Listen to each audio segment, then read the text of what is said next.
Bum.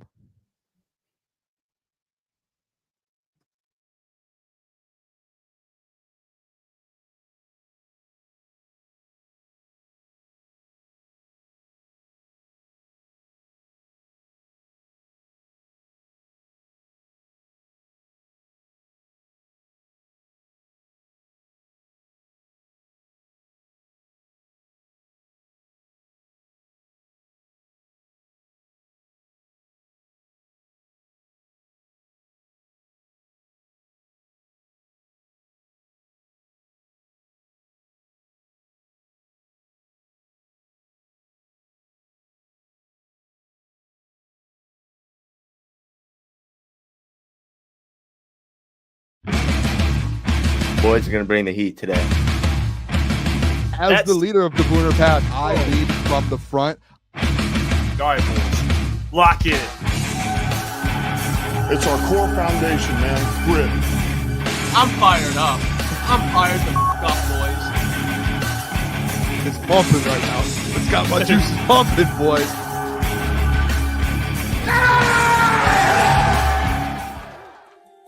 Welcome to Crunch Time Sports with Jeff Booner. Lucas, it is Wednesday, April 30th, and we are back officially. Yesterday, we got to see the Pistons extend the series, which is great. Now we get to get back to our regular scheduled programming. And we got the doc today.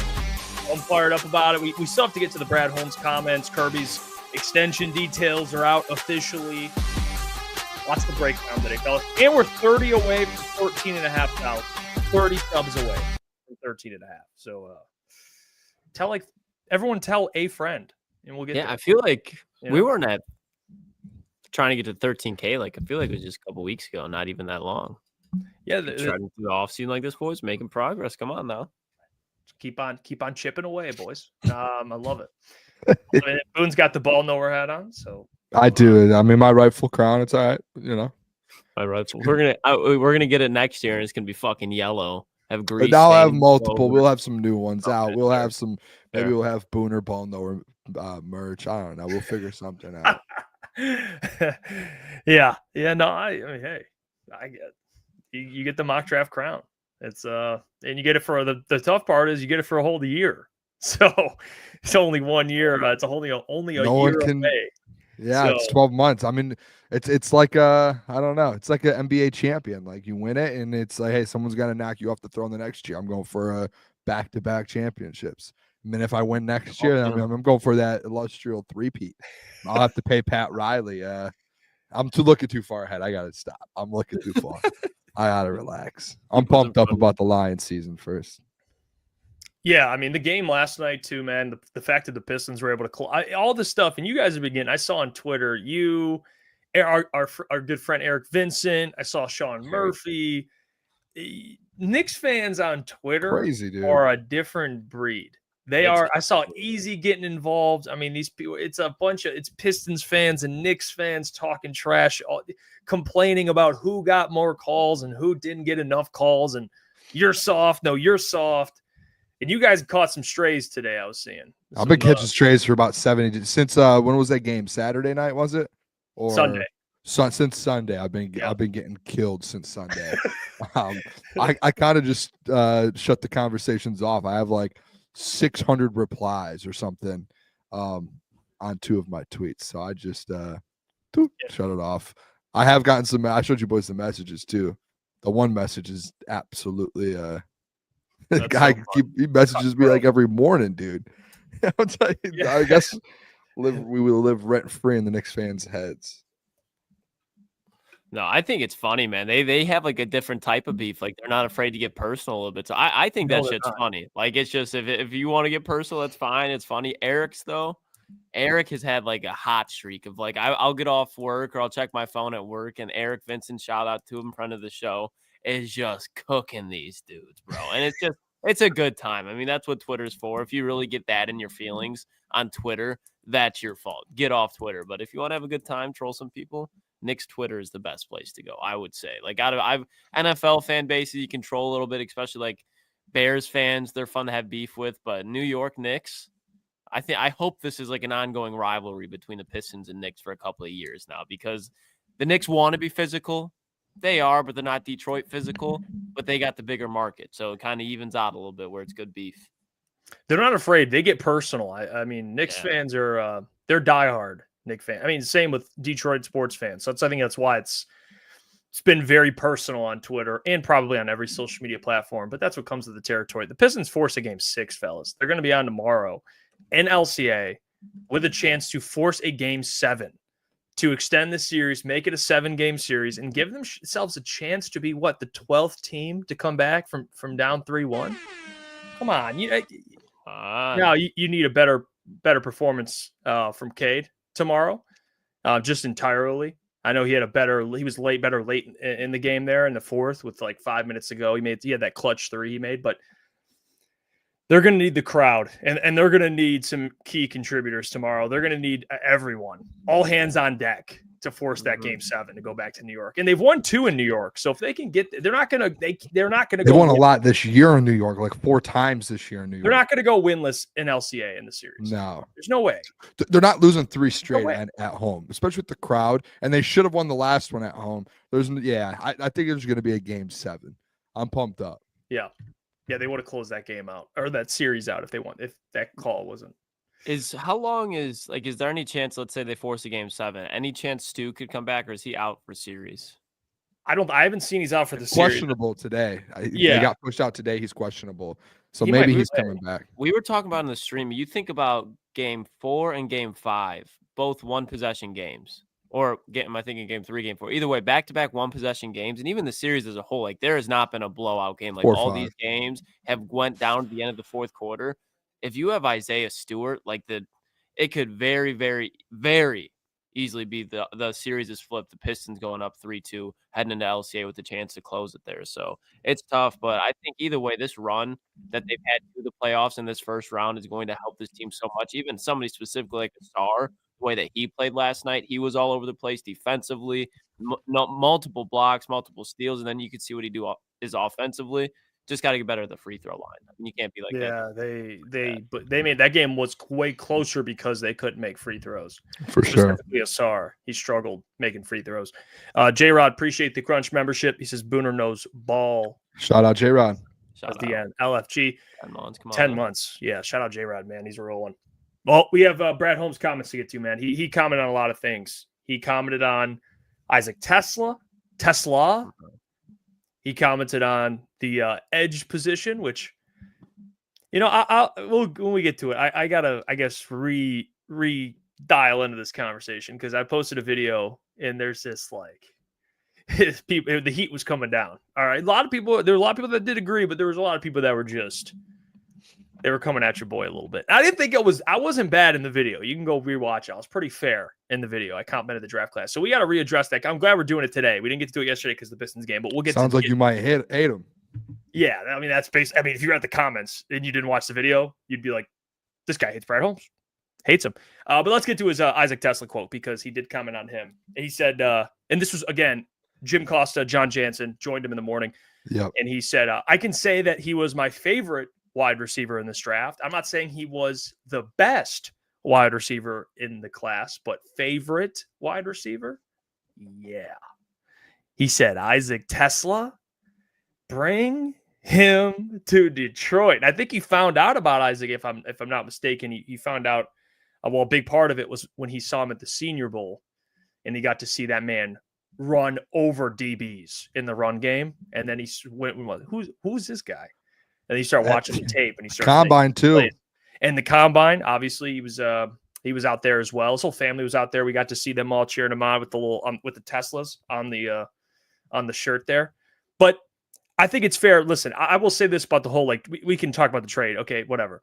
But when you bring up Brad got his guy, that's the best argument because typically when he gets his guy, it usually works out for the better. Yeah. So if this is Brad directly saying, listen, I love this player. I'm not saying this guy's going to be, on the same level as one of the best receivers in the entire league. He could, but that's not why we draft him because we love him and we think he'd be a good player and he's a perfect wide receiver for us.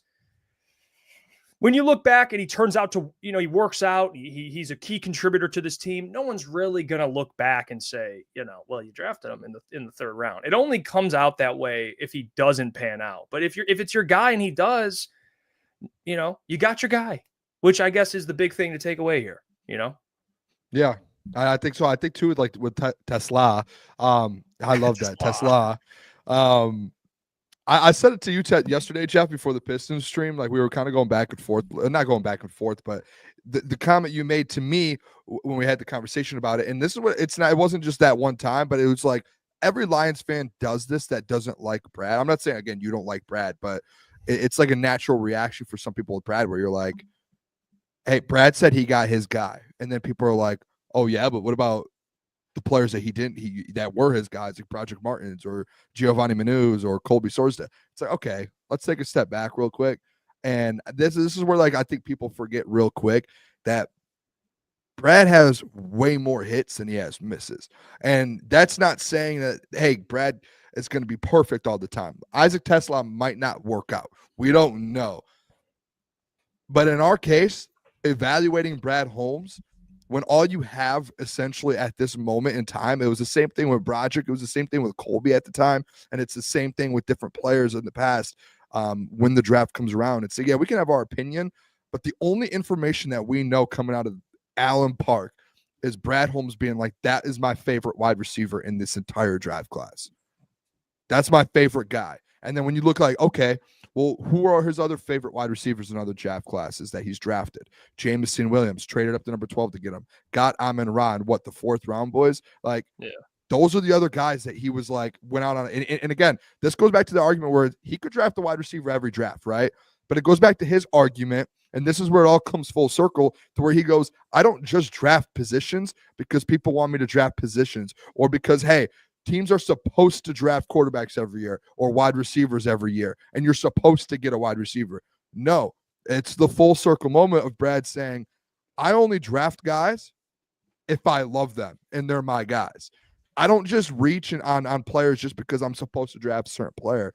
So it goes back to that, to where it's like, hey, the times that he has gone out there, yeah, Antoine Green, 7th round. I pushed the 7th round out. That's irrelevant to me. But when you're talking about the first, let's say, 5 rounds of the NFL draft, outside of, or even 6 sometimes, because he has found some guys like Christian Mahogany.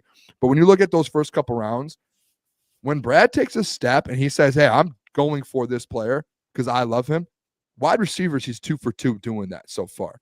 So, like, if we're talking about sample size of Brad Holmes falling in love with wide receivers within the NFL draft, he has not missed. He hasn't. He's fallen in love with 2 wide receivers early on, and he's hit on both of them.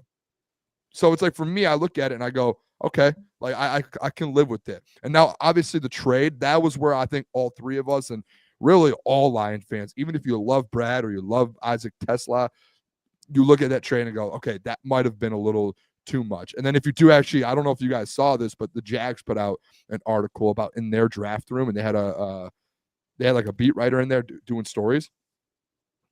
Brad originally was supposed to get a 5th back instead of 2-6. He was supposed to get a 5th and a 6th, and the Jags talked him down to doing 2-6. So he could have got a 5th and a 6th round instead of 2-6. So like, you're like, okay, you could have got a better, return on your investment there. All right, whatever. But if the trade is the only thing, to me, it's like the 2/3. I'm like, that's a little steep, because when you do break down the 2/3, you start looking at, someone commented on my post a couple days ago about it and was like, I don't really care about it. You can go get an edge in the trade deadline. Okay, well, you just gave up 2/3 round. What did you give up for Zadarius Smith, boys, at the trade deadline? I mean, what was it, a 5th or 6th? I thought it was a 3rd. No, it was a little higher, I thought, than that. Typically, when you want like a dude, he gave a 3rd for Carlton. Like 3rd round, so 3rd, like 4th rounds at the deadline, or those are like that's money makers, right? Like if you really need to get a guy, or you need to go make a move, whether it's DN, whether it's wide receiver, whether an offensive line, I don't know what it is, a corner, whether you need to make a move at the deadline, those are that. So it's like they're valuable in next year's draft, and we've seen Brad Holmes drafting in the 3rd round. It is important as ever. So you're giving up 2 of those picks for an Isaac Teslaa. I think it could have been any player outside of an edge. Like if an edge got drafted, I think any just Lions fans, just based off of, we want an edge, I think would have been fine. If it was any other position group, offensive line, anything, I think, or even if it was, I don't know, Pat Bryant, wherever all Lions fans loved, I think there still would have been an uproar of like, hey, you gave up a lot of assets for this player. But again, he fell in love with him in the draft process. He said he's been watching him for 2 years now at Arkansas. He's the one that kind of goes through all that whole process, him and his scouts. So I do trust Brad. Hey, it's all right, Boone. But it's a good pick, Boone. It's a good pick, especially when you're talking about trading up that much, Boone. You need the pick to pay off, and Isaac Teslaa, with what he brings to the field, like he's going to pay off.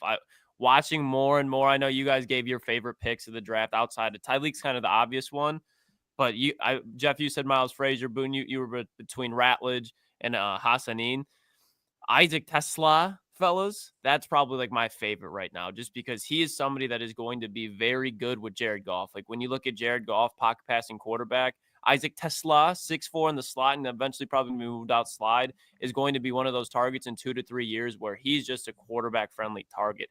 Good route runner. I think year one, again, it's hard to say because injury happened in Tampa Bay, but what Jalen McMillan did in Tampa Bay last year as a rookie, like Teslaa has that ceiling of being able to do that. And I think when you watch him, think about where Brad Holmes was, Cooper Kupp, Puka Nacua in LA. When you look at how they run routes, what they are as a wide receiver, he's the same exact thing because he does have burner speed. Like he has that 4.4 speed. But when you watch when he runs his routes, he's just a very smart football player. He realizes where the quarterback is, where the DB is, and where the ball needs to be thrown. He just is a very quarterback-friendly guy. Like I said, 6'4", big frame, long arms, great hands. He's somebody that's just going to consistently get open against zone coverage, especially. He's going to be a productive guy in 2 or 3 years, boys. Tim Patrick replacement, and then you see what he does after that. He's giving you a lot more than you hoped, and that's your eventual J-Mo replacement. That's a lot to ask, but he has that upside. And by the way, too, 0 drops last year. Like that's something I think they prioritize a lot. And it feels like Teslaa is like a guy who obviously coming from Hillsdale. Like what did he? I don't even know if he had the offer to Hillsdale. I guess we could try and figure that out, and maybe we could speak with him and ask him through his kind of story of getting to where he is now. But like going from Hillsdale to Arkansas now to the NFL, like this guy's a grinder. Like when you see guys that go like boom, boom, boom, like look at the number 1 overall pick in Cam Ward. He was not that great in high school and goes to the FCS and plays at a smaller FCS school and then ends up transferring to Washington State and transferring to Miami. Like when you see guys like that just work, man, like workhorses, you're like, hey, he's got the talent. Like Isaac Teslaa has the raw talent. He has everything, like the intangibles. Like, hey, this guy can be very good. He just needs to be in a good system. Was Arkansas a good system? No. Like it wasn't. Like if you put him on a better SEC school, like put him in Miami with Cam Ward, I bet you he is 100 times more. His numbers boost up that much more if he was playing for Miami. Yeah, which I think he just fair. He just was never in those positions. Like he went from Hillsdale and like he got that Arkansas offer and he was probably like, okay, yeah, like let's take this thing on, man. Do you think he challenges Tim Patrick to start right away or no? No, I think he'll be a top 5 wide receiver. I think 5 make the squad out of training camp. I think he'll be the 5th guy. Khalif will be 4 and he'll be 5, which I think is a great 5. Yeah, absolutely. And you got Ronnie Bell there too. But I think what's important, especially this year, is when he was on the field at Arkansas, it was primarily out of the slot. And when you're Tim Patrick, just has played on the outside his whole career, even when he was in college at Utah, was an outside slot guy. Tim Patrick, I think for most of the year, now Teslaa is going to get on the field. Like it's not like he's not going to see the field because Tim Patrick's there. Like he'll be on the field, but who's starting? Outside of injury, I don't see why you would want to take Tim Patrick off the field either. Like after last year, he's consistent. He's a playmaker, great blocker. You can throw a jump ball to him. You go back and turn on the tape against Dallas. He does everything that you want, just not at an elite level. He's just good at everything. So there's no reason, unless of injury, to take him off the field. I mean, Antoine Green, his first year in 2023, was playing, 20 snaps a game. Like Isaac Teslaa is going to get out there and he's going to get spot. Like if Antoine Green's playing 9 games his rookie year, I'm sure Teslaa will get run. Yeah, and obviously special teams too. Like he's going to be a gunner probably or something. Yeah, he'll play special teams. I think if there's an injury, he would probably, especially to like a Tim Patrick, he would be the first one. I think eventually that would be ready to play. And they to be honest. Obviously Khalif, but like even Khalif, like we know what the impact Khalif has as the number 4.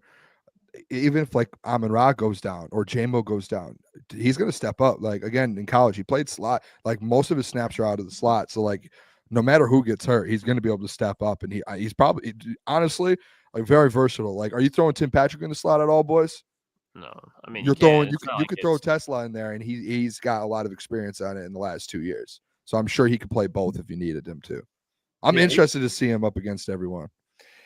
Yeah, and there'll be an adjustment, obviously. You know, he's playing going from Arkansas to the National Football League, but he's built like his build. He's 6'4", 200 pounds, runs a 4.4. So it's like but physically he'll be fine. He's not a small, skinny guy. He's a big guy. By the way, I think I could be wrong. Jared Taylor said I came in here talking smack last night. I'm guessing he might be a Knicks fan, and he said he got gifted a membership. Hey, there you go, Jared. That's kind of funny. Man. That's kind of funny. Yeah. And there's been guys who watch us like religiously and never get gifted in this New York. I mean, I could be wrong. Maybe he's not a Knicks fan, but either way, he comes in like. Shout out. I mean, sometimes it just happens that way, I guess. Derek, appreciate you. No problem at all, man. I feel better. Let's get to his next quote. He had two more, and we'll get to the edge thing last. But he talked about the trades. I thought this was interesting. He said, "quote those 2 trades that were done out of about 30 attempts." So he also said that just happened to be the 2 that we were able to do. I thought about trading a future 2. So I know this. I don't think this is in for Isaac Teslaa, but this is just in general. I think the reality of this quote is because you guys remember Brad, he tried to trade up for an edge this year, multiple. So I think with the future 2 thing, there's probably a scenario where this is just guessing. I don't have information. I'm just taking a guess. Might have been a situation where you tried to trade up even higher to maybe get someone you really liked, and he was willing to give up a 2, but they ended up not getting it done. So I legit think, and again, we don't know. This is all speculation. What's not speculation is he tried to give up what was it 30 or 60 trades? How many was it? 30 trades and 30 trades. He tried to make 30 trades before the Teslaa trade. Think about being in a room and being like orchestrating 30 different trades and trying to cook. Like first of all, that's crazy. Secondly, if he's trying to give up a second, he's probably moving into the second. Like he's probably trying to, I bet you after day 1, looking at that board and the edge board and being like, I want to get Donovan Izaraku. Ryan said, however you pronounce his name. Oluwafemi, like from UCLA. Like there were probably some guys up there where he was like, I'm really trying to get up there to get. So that's where I do think and I know we're going to get into the other quotes of Brad, but I think he just, again, he falls into these things where he's like, I'm going to get my guys. And those probably were his guys. And it just didn't work out, which it sucks. But at least, can we agree on this, boys? When it comes to these trades and when it comes to players like this, at least we know he's not reaching and he's not being reckless. Like some GMs are like too reckless and they lose their job in 4 years. At least he's like cautious. He's doing the right. Calculated. Yes, and I think that's like sometimes gets covered up a little bit with this whole edge conversation, to where he is trying to get edges. Like when he tells us he's turning every stone over, these types of things come out where he's like, I was trying to move up. I tried 30 different trades. I tried to give up a second round, and none of it worked. And it's like, okay, so he is actually like when he's saying he's turning all the stones over, I guess he is doing that. Like all the stars align. Is that the saying? Well. Right? He did. Well, he did talk about the edge position. I mean, this. And when we were watching this live because we wanted to get some quotes from it, just hear the context of the entire discussion. And Jim, they asked him about edge again, which I understand. Which I understand why, and I understand why he would get frustrated. All right. But he had an interesting response to the edge question. All right. He said, this is on Brad on the fan base wanting another edge. I have felt like ever since we have acquired Aiden Hutchinson, it's all felt like the fan base is always mad. He said they're mad because we have Hutch because now he's so good. Why don't we have 2 of them?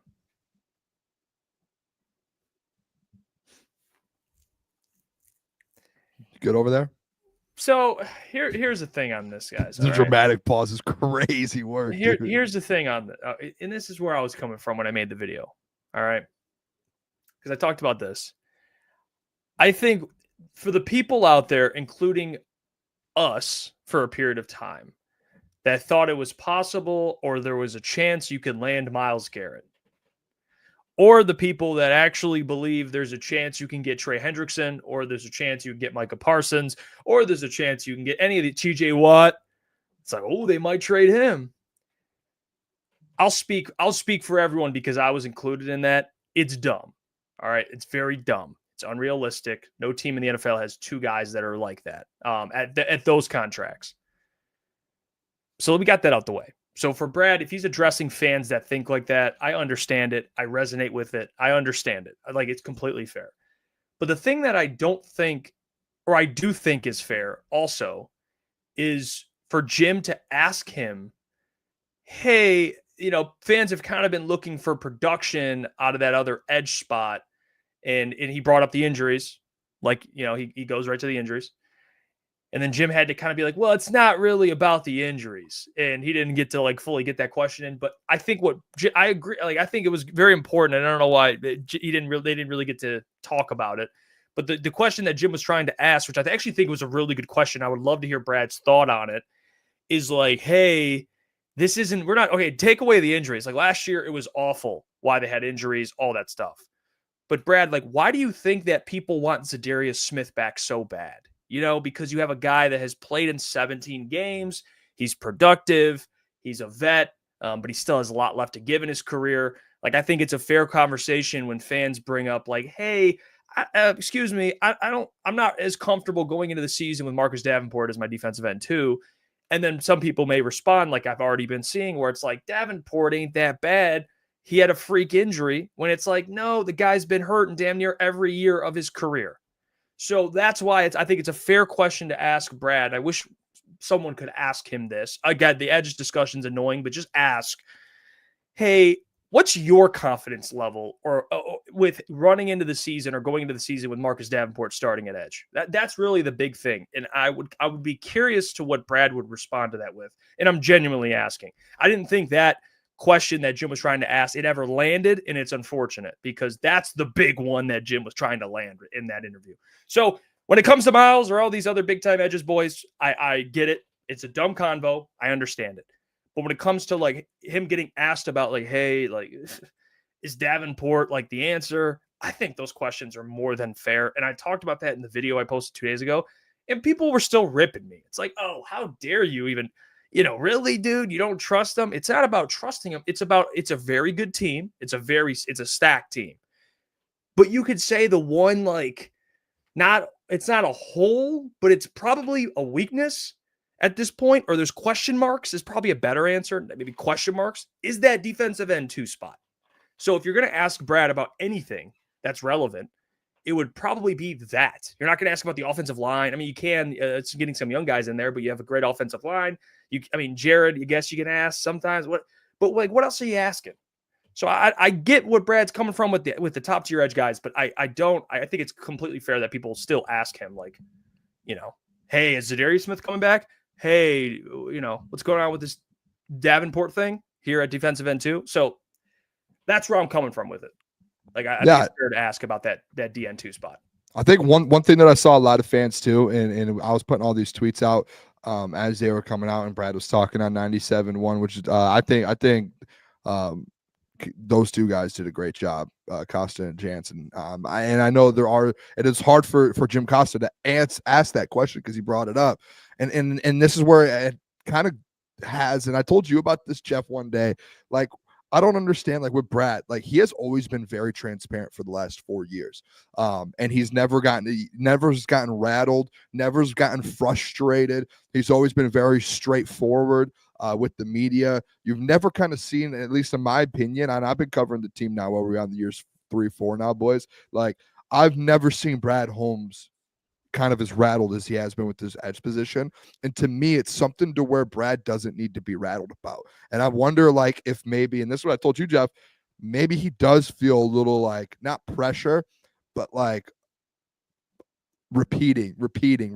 Like, why do I keep getting this question? And it has been the same question in the NFL meetings, the pre-draft, during the draft, all the way back to after the end of the season, during the season. And that Davenport question and that edge 2 question really hasn't came about. Like, Doc's asked specifically about Za'Darius, and people have asked about Za'Darius, but like no one straight up said, hey, what's going on at the edge 2 spot? What is going? We don't care about the other star. That production in that other side of the line, how do you look at that production and where do you see getting production out of that? And I think that's where the buildup with Brad has came. But the thing with the last 2 conversations that the media's had with Brad, whether it's 97-1 or in the press conference in Allen Park, it feels a little bit like, and I saw it here. I starred one of the comments actually here with Jay Robo.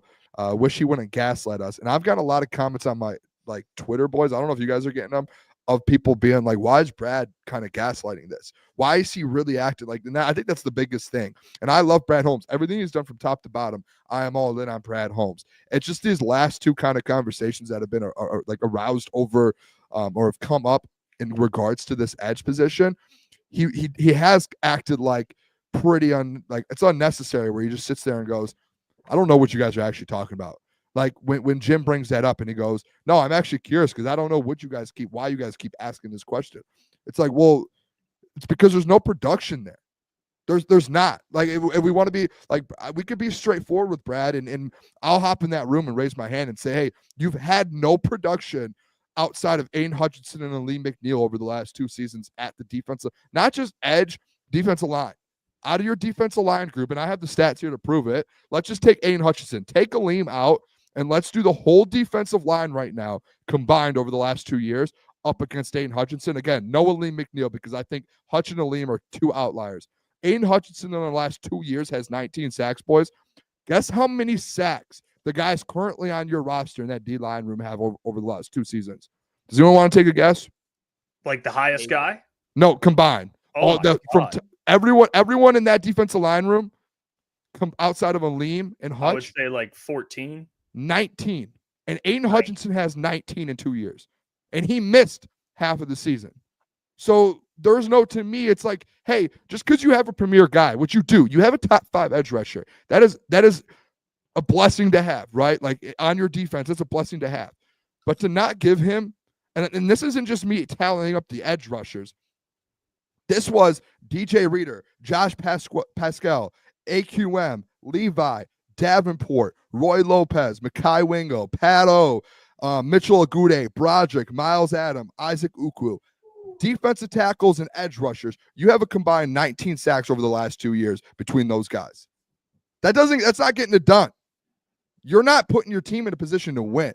And now if he wants to come back, and this is where I would change with Brad.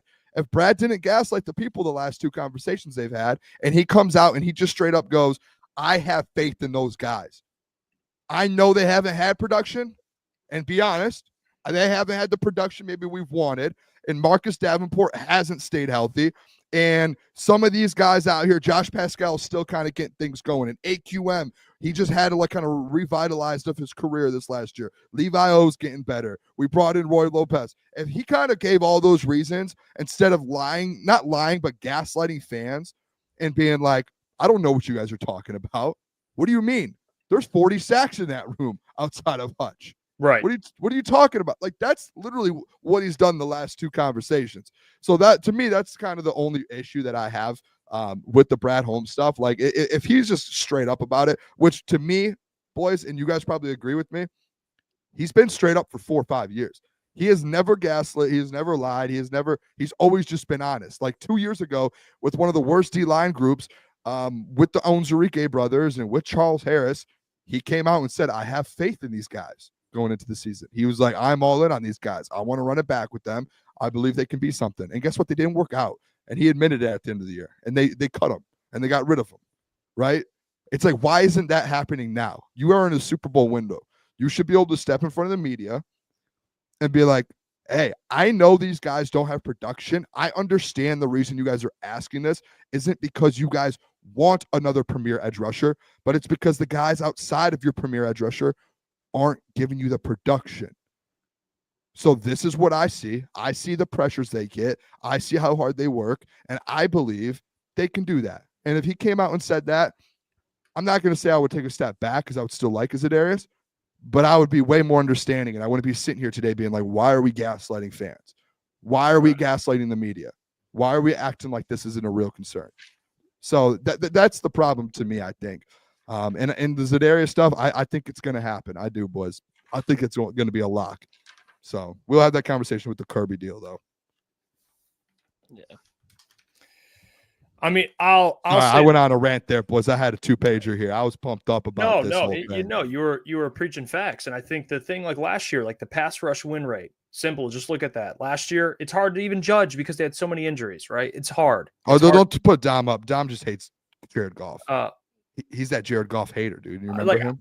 I think last year the injuries have a big effect on like statistics defensively. But even the year prior, like the year they made the NFC Championship, they were 15th in pass rush win rate. That was with Aiden Hutchinson. Yep. You know, like so they have Aiden. No one's asking for another Aiden, but what you're asking for is just, can you get to the QB? You know what I mean? Can you get to the QB a little more? Besides Hutch, can you rely on anyone else besides Hutch and sometimes Aleem to get after the quarterback? And they just haven't had the answer. And if you think it's Davenport, he's never played a full season in his career. Yeah. So it's like, you know, and you re-signed him for pennies. So the money, you're worth what they're willing to pay you. And he got paid. It was dirt compared to what other defensive ends that are getting, 8 sacks in a season are getting paid. I promise you, Za'Darius won't make $2.5 million. They make 12, 13. It's just a little more. It's just instability there, and maybe Ahmed comes out and is very good year one. But you're banking on basically Davenport and Josh and Levi, which they're not getting after QB like that. Real quick too, Jeff. John Hughes said, "What about 2023?" I think he's talking about the sacks numbers. Yeah, no, I said the sack numbers I pulled up, those 19 sacks, that wasn't 2024. And maybe I did the math wrong. That was 23 and 24 combined. The guys currently on your roster combined for 19 sacks in 2 years. Now, maybe I did the math wrong. Someone wants to math.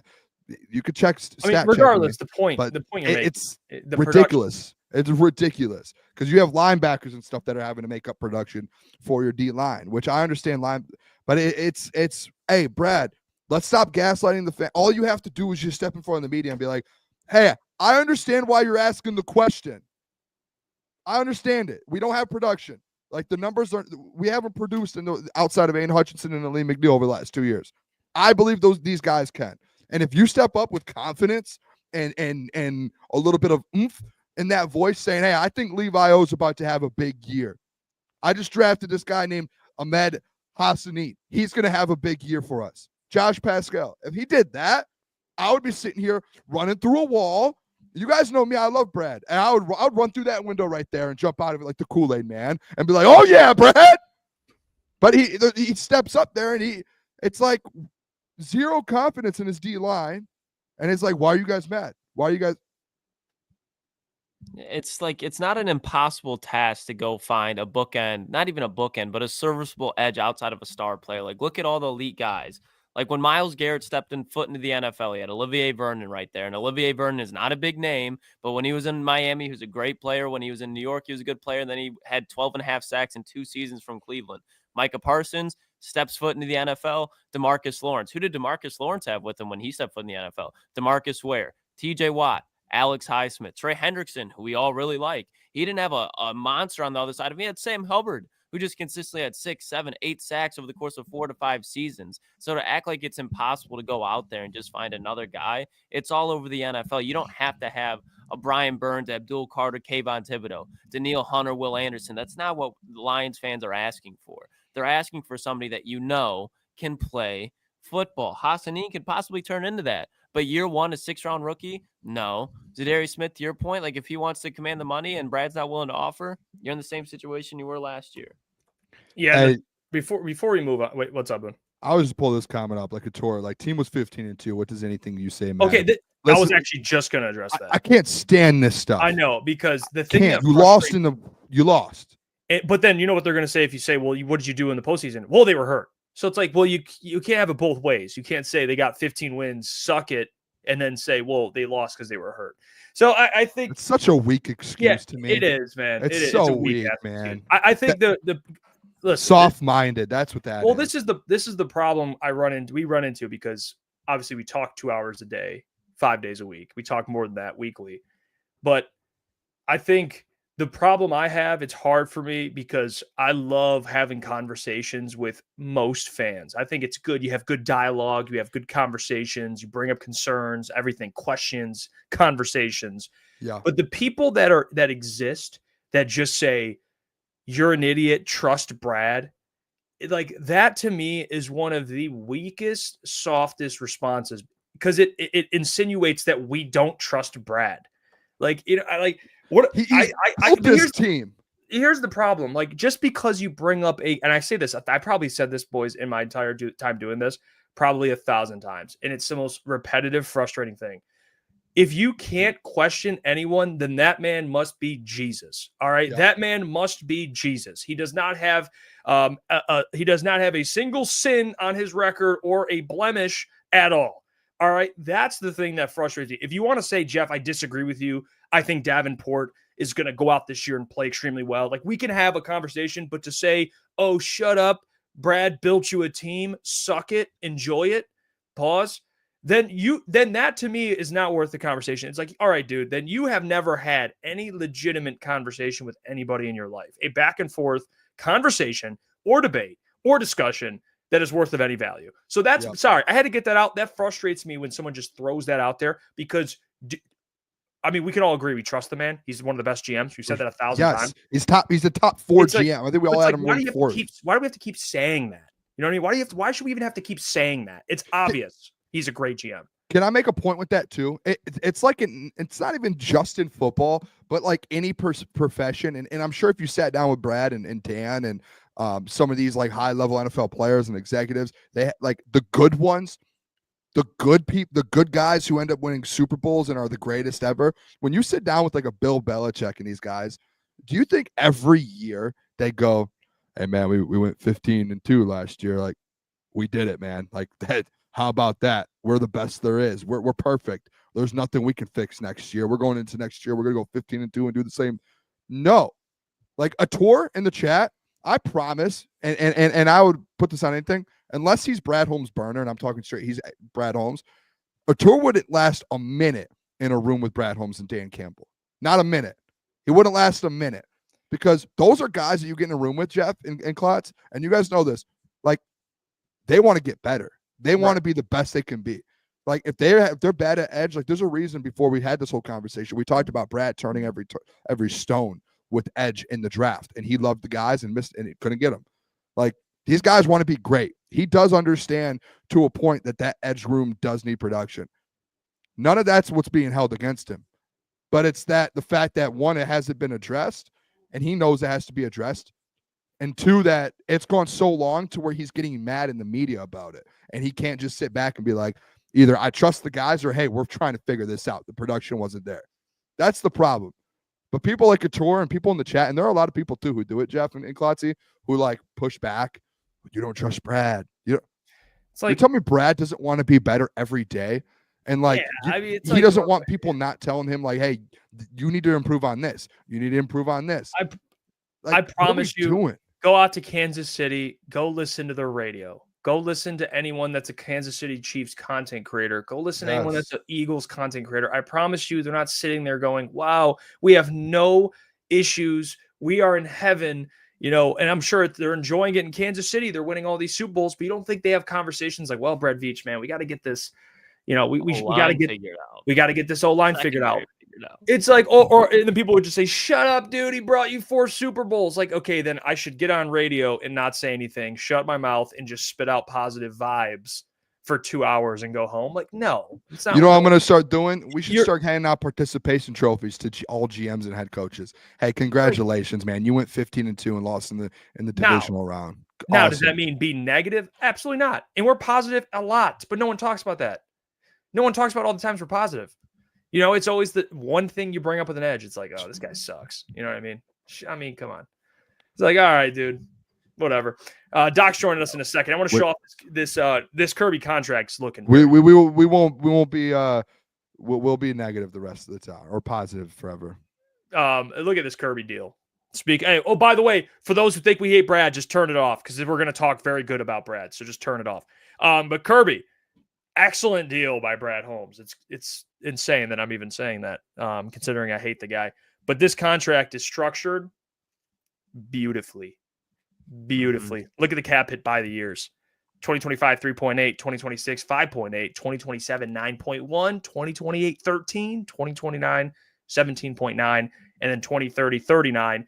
It's void years, but you can always restructure that, or if you extend them, you can work things out with that. So essentially pushing it back to the future so that way you can try and win a Super Bowl and pay the man with the lowest amount of cap hit per year. So shout out to Brad Holmes, man. It's a well-done contract. Love it. No, he cooked here because, Boone, one of the biggest things that we talked about, especially after this too, is how are you going to be able to bring back Brian Branch? And this allows you to give that flexibility of maybe not perfectly, but it gives you the room to be able to financially kind of bring both of those two together. Because I think if you're not able to bring Brian Branch, man, that is going to be a huge hit, because I understand like Jahdae Barron's out there right now coming out of the first round, but you talk about translating year one. There's not many players who can do what Brian Branch has done over the last couple of seasons in his first seasons. So that's why this contract is huge for reasons just like that. Can you pull that back up, Jeff? Yep. If you guys don't notice this, like, think about this. Brian Branch gets signed, right? $20 million deal. Yep. Say he gets a similar construction as Kerby Joseph. Your cap hit every year is basically $20 million until 2029 with the two combined. Like, think about that. Like Kerby and Brian gets signed next year. Let's say they do the exact same deal. 2026 will be Brian Branch's 2025 at 3.8. And obviously the numbers could be fluctuate, but I'm just saying if you do a similar deal and construct it similarly, and they might do it a little different. Maybe he does it front end for Brian, so it's both opposite, and they're paying. You guys see what I'm saying here? But like, it makes it to where the flexibility that Brad has for every player, not just Brian Branch, but for Hutch. If you want to bring back Zadarius Smith now, a lot of people were messaging me saying, "Hey, you're $10 million or you're $30 million over your cap in 2026 right now," and then you're sitting there thinking you see the Kerby deal done, and you go, "Oh no, like that's about to be a big hit," and it comes out and it's only $6 million. You know what I mean? Like, that's a big win. And then next year, you restructure Jared Goff's contract, who's a $70 million cap hit. And you restructure that and you get 30 back. And then you restructure a Taylor Decker and you restructure a Panay next year or an Amon Ra, and you get some your bonuses out there and you're able to fluctuate and find things. So a lot of people are like the conversations that you can't keep everyone. Yeah, one guy might have to leave. You're going to be able to keep majority of these guys because Brad Holmes is out here giving out contracts like this. I don't think people realize this is like John Lynch, Howie Roseman, like he's cooking with grease with like, these. This is why it's like people are like, and someone commented when we did the I was JT Olsen. He was messaging me and he was commenting on my Twitter being like, Jason Litch, or however you pronounce his name, is way better than Brad because Brad hasn't dealt with money yet and had to do this is like an A+ type of like, hey, hey everyone, we have a midterm exam on how to do salary caps. Turn in your exam. Brad Holmes in his midterm just got an A+, and it was like, wow, look what this guy just did. So I'm interested to see the 39 million, the voided years. I would have to guess, Jeff, I was telling you right before the show about 2028, 2029, they extend Kerby, and my guess would be around the same amount, maybe just a little more, and it pushes that 39 million even farther back, and maybe you can spread it out over another 4 or 5 years, whether, you know, if you want to keep him or not. So there are definitely options. He did his thing on this one. Yeah, I will say I will say about the whole like Brian Branch thing. I think that's an interesting point. I'm curious. He's getting this is another thing about Brad. Like, he's great at the draft. It's kind of his background. He's excellent at contracts. So yes, yeah, it is. Let's bring in the GOAT, man, the Doc. He's here to join us, and this is the first time we get to talk to the Doc post NFL draft. You got to spam the Doc emojis. All the members drop the Doc face because he's joining the program to break down the 2025 NFL draft class for the Detroit Lions. He covers the Detroit Lions for Sports Illustrated, has his own website. You should be already reading. If you're not, turn off all that other garbage and go to Sports Illustrated and check out the Doc. But let's welcome him into the show. What's going on, Doc? How you doing? It's a beautiful Wednesday. I'm excited to hear what you guys think of the draft. Great questions. here we go. In less than a week or so, we're going to see these rookies out on the field. Wild times, man. The train never stops. I'm excited. I survived. It was it was basically like working 40 hours in 3 days. It was wild, but here we are, boys. Let's go. Doc, it's a crazy weekend. All right. New draft class. Of course, in Brad fashion, it's always the names nobody expects, but people are excited about. And I think you started off in the first round. In the draft, right off the rip, a lot of things happened, transpired. Obviously, Shedeur, unlike I predicted, fell way later. And then you had Tyleik Williams drafted to the Detroit Lions, which the thing that we love the pick live, and because we have a video actually that's live on our channel that was posted 3 weeks ago. In Klotz, we broke down him visiting a top 30. It was a top 30 visit with the Lions, and we talked about it. And we all discussed the possibility. Lucas kind of weighed in because he's an Ohio State guy. And we all came to the conclusion, like, this dude would be amazing. And then he comes to the press conference, Doc, and this is why I'm always bringing up questions you ask because you always ask the right ones. Were you going to go after the Lions? And he said the Bills said the same thing that the Lions told him. So that tells me, Doc, that all the people saying it was a reach need to take a chill pill, indulge in some THC, and relax because Tyleik was an excellent pick, but what'd you make of the pick live, and what do you think of it now that we're almost a week removed? Yeah, it's it would have been interesting to see what would the selection have been had Ali McNeil not gone down, right? They might have targeted an edge rusher, but they filled the need. He's a good football player. I mean, Brad went to the big house. He had opportunities to scout him. He's seen what Tyleik Williams can do, and look, man, the guy is freakishly athletic, can move. He is a run stuffer, and he's got room to grow as a pass rusher. So it's a great pick at 28. I think that when you look at what the Lions need, you are probably, realizing that this draft as a collective helped this football team stay as good as they are. Now, I do have question marks regarding 2025, but the way I encapsulated the whole draft was hope for the future is great. Fear for 2025 is elevated because these are young players you're counting on, and maybe you're going to get immediate impact from two players. And one of them is Tyleik Williams. So I'm very impressed. He's from a blue blood program, and I think he's got the makeup to be a very productive player. And I just think that early on, I think that you guys now realize, being hosts and running a show, defensive tackles aren't sexy. That's just not a sexy pick at 28. You want, the big edge. You want a guy that's going to, light up the conversations. That's not Tyleik Williams. He's just going to come in, handle his business, and run it. And look, the best thing you can say about him is the comp is Ali McNeil. That's a good starting point for a young rookie. Hey, Doc, I want to throw out there too, because one thing you actually said before the draft, you came on our show every single week, and I remember one thing that you were always saying was, don't be shocked, guys, if Brad Holmes doesn't go edge until later in the draft. And go and behold, I think that's the saying. Is it show and behold? Whatever. I don't know the saying. Whatever. We get it. You know the saying. Guess what happened? 6th round was the first time they drafted an edge in the whole draft. And you were telling us the whole time. You're telling the people. I kind of want your thoughts on that, because obviously that's been like kind of the big talking point in the press conferences all week long on 97.1. Everyone's talking to Brad about these edges, and it seems like I don't know if he's feeling pressure, Doc, or I don't know if he's just tired of the questions, or if he's here. It feels weird. It feels like a weird situation. What are your thoughts on him going edge so late, and then kind of the post draft comments constantly back and back and back about the same thing with Brad? Yeah, no, it's an very interesting discussion. And it might take me a minute here, but I just want to address Super Bowl. Great comment. No, I'm not Albert Breer, but he's my colleague. I met him formerly at the Combine. I've seen him around in training camp and said hi, but I talked to him formally and respected his work and things like that. But guys, remember what he said, okay? He didn't say the Lions were trading Jameson Williams. His quote was, he talks to all the general managers. He talks to Dan Campbell. He talks to everybody. He's got everybody's phone number. And what the talk was, he asked, could you be interested in calling the Lions about Jameson Williams? He said, yeah, because of the fact that why wouldn't you call? Because of the 5th-year option. He doesn't have a long-term contract. So the way people spun it was, okay, Jameson Williams is going to get traded. Maybe calls were made. But did you guys hear the nugget? Brad Holmes tried to trade up 30 times. You think one of those general managers had the gumption and the chutzpah to say, hey, is Jameson Williams available? Look, he's never going to come out publicly and say, I shopped Jameson Williams. Come on, guys. General managers do hide information at times, but 30 times he made calls. Nobody asked about Jameson Williams. So I just think people got just offended at the whole notion, but those conversations happen all the time.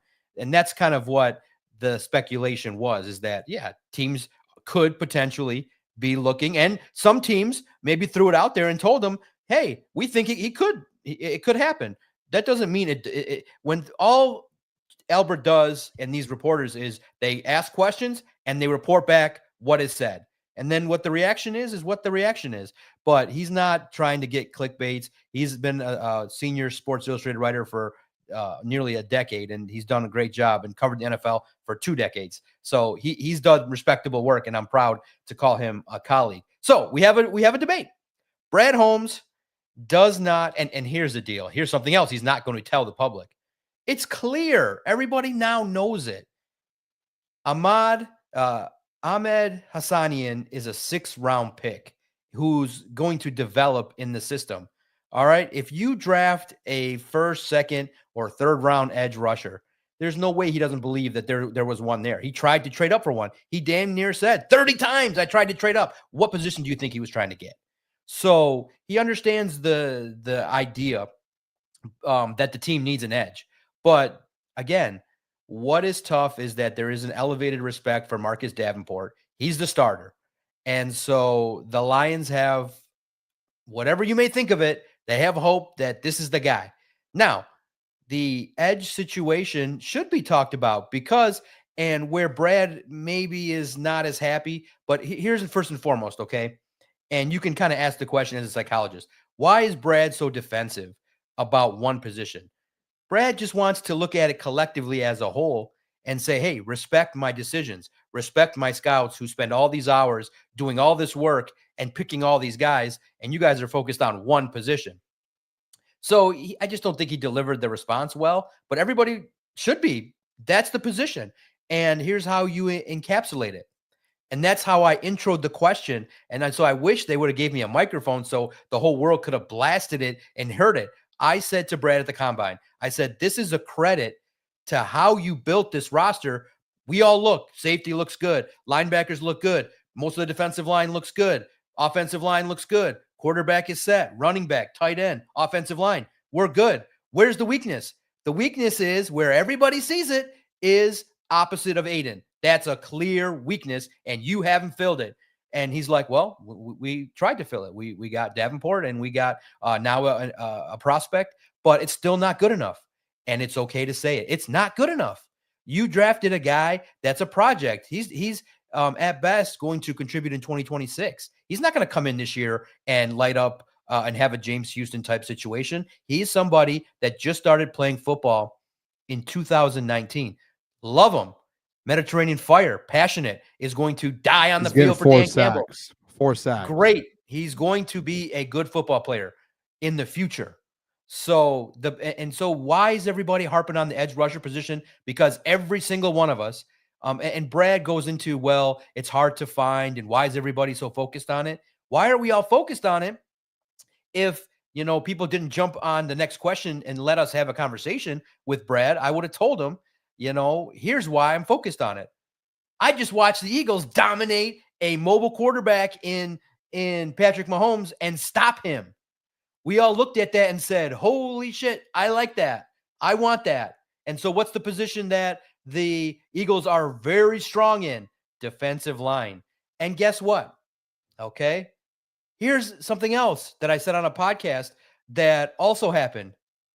One of your star players, and I'm sure Brad's not listening, Amon-Ra St. Brown, when there was talk of getting Hendrickson and Miles Crosby and Myles Garrett and Max Crosby, he goes on the air and says, man, if we had a stud edge rusher, we don't even need corners. Said that to thousands of people.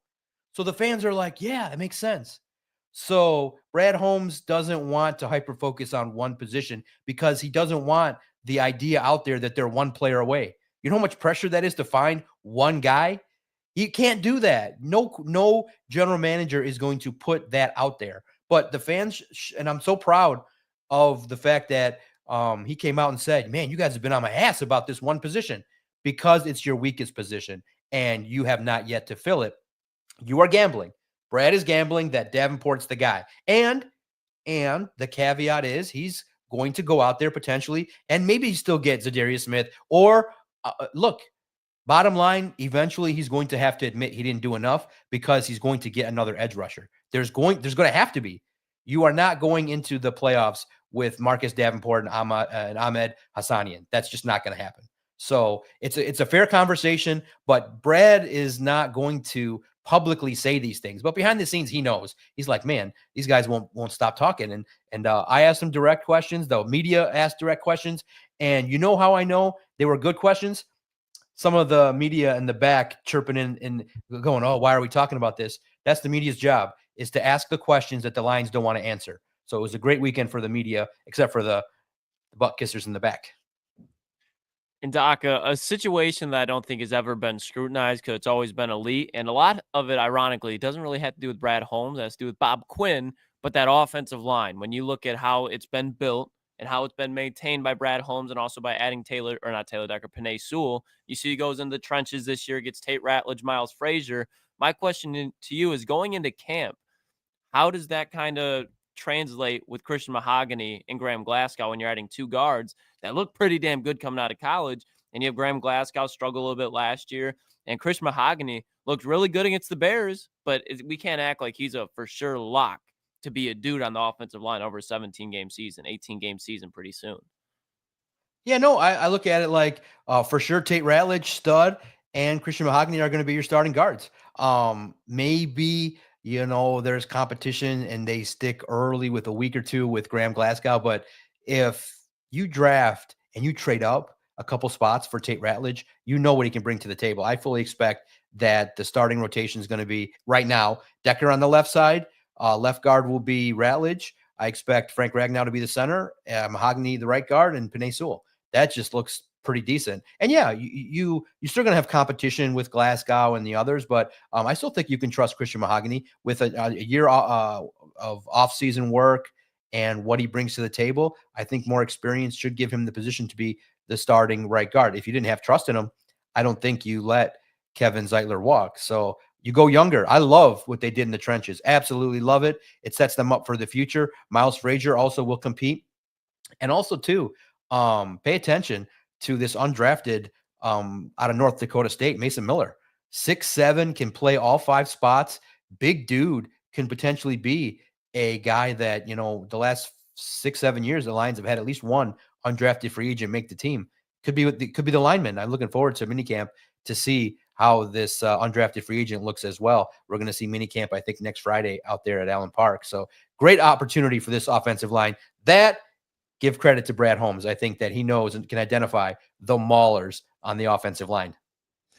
Let me ask you, Doc, about the Isaac Teslaa situation, trading up for him, landing him, and Brad talking about it being his number one, or not number one, his favorite wide receiver. Not the best wide receiver, but his favorite wide receiver. What do you think of the player, where he was selected, and just kind of what they gave up to go get him? It seems to be probably the big conversation, not as much the player, but what they gave up. What'd you make of that pick, and were you surprised at all? Yeah, real fast with I love O'Toole in the chats. What are you talking about? Brad Holmes tried 30 times to make a trade. What do you think it was for? Guard? Come on, man. They know the position's tough. They know it's hard because, and also he said it, the reason why they couldn't consummate those trades is those teams didn't want to come down. They didn't want to come down that many spots from where they were. So the Lions were the victim of their own success. He knows it's a position of weakness, but all he was saying is, give us more time. We're just we're not giving up on the idea of adding edge rushers. It's an important position, guys, and the fans are absolutely right to focus on it. Sacking the quarterback, when we all saw running quarterbacks, you guys remember when they got their ass spanked by Lamar Jackson? You guys remember that when they got their ass beat? It wasn't competitive. Lamar Jackson is going to now play you this year. You're going to face some great talent. So you're going to need some good players. Now, Did this football team need a skill position and trade up 32 spots? My goodness. It's hard to look at the value of that and go, wow, a guy that had that production last year. But look, here's the thing. Brad Holmes, I do think, understands what a talented elite wide receiver could turn into. And Teslaa, I do think when you turn on the tape and what you hear from the people I asked about the Senior Bowl, they said he dominated the Senior Bowl, like was just every ball his way, caught, blocking, drill work.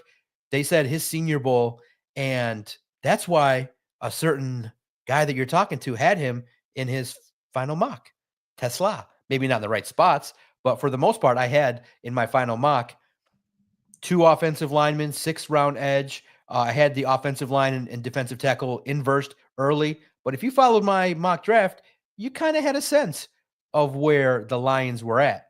And so I'm very happy with our pre-draft coverage, as we also profiled Tyleik Williams. We profiled Teslaa as well. And so a lot of the coverage I was very happy with. Now, you look at this pick, I'm of the opinion, and Brad explained it well. He looks at it, he says, guys, when we look at draft classes as a whole, they're not the same. We don't feel like there's an Amon-Ra St. Brown in the 4th round. So he's willing, he's basically saying the talent in the 3rd round, I don't really think I can find steals. So I'm going to find role players and gritty guys and good football players. So he's willing to trade those picks. And look, he can potentially get a comp pick back with the formula that comes out, and he can maneuver with that extra 6th-round pick that he got in this deal and move back up if need be. But I'm not as worried about, I do look at those picks and go, man, if you could just find some guys. And so maybe I do think that his, standards are overstated a little bit in terms of saying, hey, there are only these certain guys you can get. So the reason why people get upset is they view Brad Holmes as a great evaluator, and you get more chances at getting a great football player with more picks. I'm not of the opinion you should have did that, but they didn't feel like there was the edge that was better than Teslaa can be at that spot. So it's wild to think about, but I'm excited because they target him. I do think that he's a big-bodied, very fast, very gritty wide receiver, and you naturally assume he's going to take the Tim Patrick job in 2 years. So this year, 5th wide receiver. Short term, this one stings, but in the long term, you got an X receiver I think you can count on. Hey, Doc, I just want to get your kind of just grade overall the draft in general. I had given it a B+. I think B+ in my opinion, just based off of, like you said, I think you take into account too, like you just said there, maybe the draft class wasn't as deep and as good. So you do have to take that into account as well. That's why I kind of went B+ there. And I think what Brad got out of it was good. And the one of the negatives that I took out of it was that trade. But we'd love to just get kind of your overall grade on the draft class and see where you feel like from top to bottom how Brad did. Yeah. No. I looked at it as a whole, and first and foremost, I do want to address, thank you, the chat and everybody that reached out during the draft, said, hey, good questions. Look, I know people say, well, you ask questions for the fans.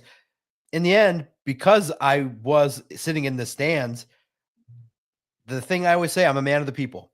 I ask questions that also come to my head, because I also know, I feel like as somebody that does content and covers a team and was a fan and a season ticket holder who never saw a win, saw 5 wins maybe in 5 years, it was horrible, that I understand kind of what people want. And also too, there's always going to be debates on what is asked. Certain reporters are going to ask certain things. I'm just going to be direct. And early on, when I took that first year to learn, I said, okay, I know what these guys ask and I know what I want. And the credit that I get is that a lot of the stories that were written also came from my questions. The question to the coach about a comparison was from me. The Buffalo question was from me. So these guys caught on. They said, okay, what Doc asks. Doc's been cooking. I know you, Doc. Relevant and important. Why? Because the other people write it. They may not like the question, but I don't care. My vision has always been, if I think it and I want to ask, I ask it. This draft, professional. I think they got guys that can fill roles. I would give it a B+. I'm happy with it. But again, here's the part that sucks. And here's the part that, got people riled up on the YouTube channel. And the first reaction I had, my first thought was, I'm very hopeful this team can sustain success. Very hopeful. Playoff team gets there. I'm very fearful 2025 may not be the Super Bowl year. They got work to do still. They got to add more talent. I just think that you got rookies. You're not going to expect Miles Frazier, Ahmed, the safety, Dan Jackson. You're not going to expect the wide receiver in the 7th round to have immediate impact. The 2 immediate impact guys are Ratledge and Tyleik Williams. So basically, you're trusting that the Lions say, hey, we built the Super Bowl team. We got unlucky in 2024. We're going to run it back. They've earned the right to do it. But at the same token, I have a little bit of panic because I have doubts that a healthy Lions team would have competed and beat the Eagles. You may not, and also too, it's not a knock, but realistically, look at the team and the schedule. You may end up being 10-7 or 11-6 and be a wild card team. You may have to go on the road. Do you want to go on the road to Washington this year? No. Do you want to go on the road to Philly? So 15-2 was a prime opportunity to have everything run through the North. So it's at this point in time, I'm a little unsettled because I just have more doubts that the Super Bowl can happen this year. But I have a lot of hope that once the schedule maybe eases up and the Lions maybe are more aggressive in free agency, there's a chance in 26, 27 to have sustained success with some more talent. But this year, it's tough. You got a tough schedule. That's a tough schedule with new coordinators. And sometimes we're all assuming that everything's just going to be perfect, that John Morton's going to be perfect. Kelvin Shepard is going to connect with all the players and everybody's going to stay healthy. It's a little bit tough, but I'd love to be proven wrong. I do think it's a double-digit win team, but there's going to be some times to be wondering about this football team. And also too, the Rams have a good defensive line. The Eagles got Jahad Campbell. That was the only player I didn't want to go to the Eagles. I like the draft that the Eagles had, and the Commanders helped out their offensive line too. So it's a 4-team race, in my opinion, in the NFC. Lions, Eagles, Commanders, and Rams. And let's go. Let's battle it out. I can't wait to see it.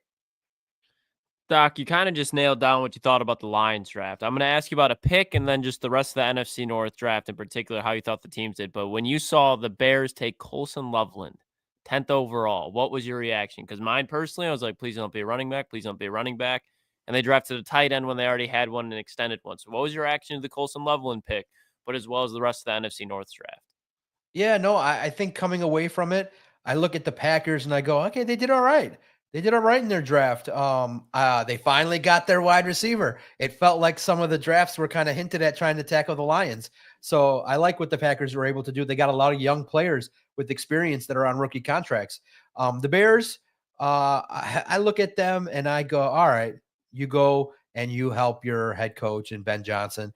I thought that most people felt like Tyler Warren was the better quarterback, the better tight end, but they felt like Loveland was a little bit more versatile, could do more things. I was a little bit like, all right, Ben Johnson's got basically the signal was there. Get his quarterback some help. And they did that. So it's going to be knockout, drag out. It's going to be the division is going to be wild. And the winner, the Lions are not going 6-0 in this division, guaranteed. It's going to be knockout, drag out matchups. And that matchup against the Bears and the matchup against the Vikings and Packers is going to be must watch. The best division in football, the Lions are in it. And the good thing is that the Lions have great preparation and understanding of how to maneuver it all.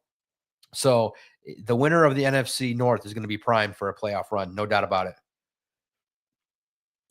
Hey, Doc, I want to ask you about the late round picks. I'm intrigued by Dominic Lovett. They took the 3 Georgia players, to the 7th round picks, Dan Jackson and Dominic Lovett, the wide receiver. He reminds me a lot. Again, these are 7th round picks, so these are flyers. I mean, we have no idea how it's even going to work out.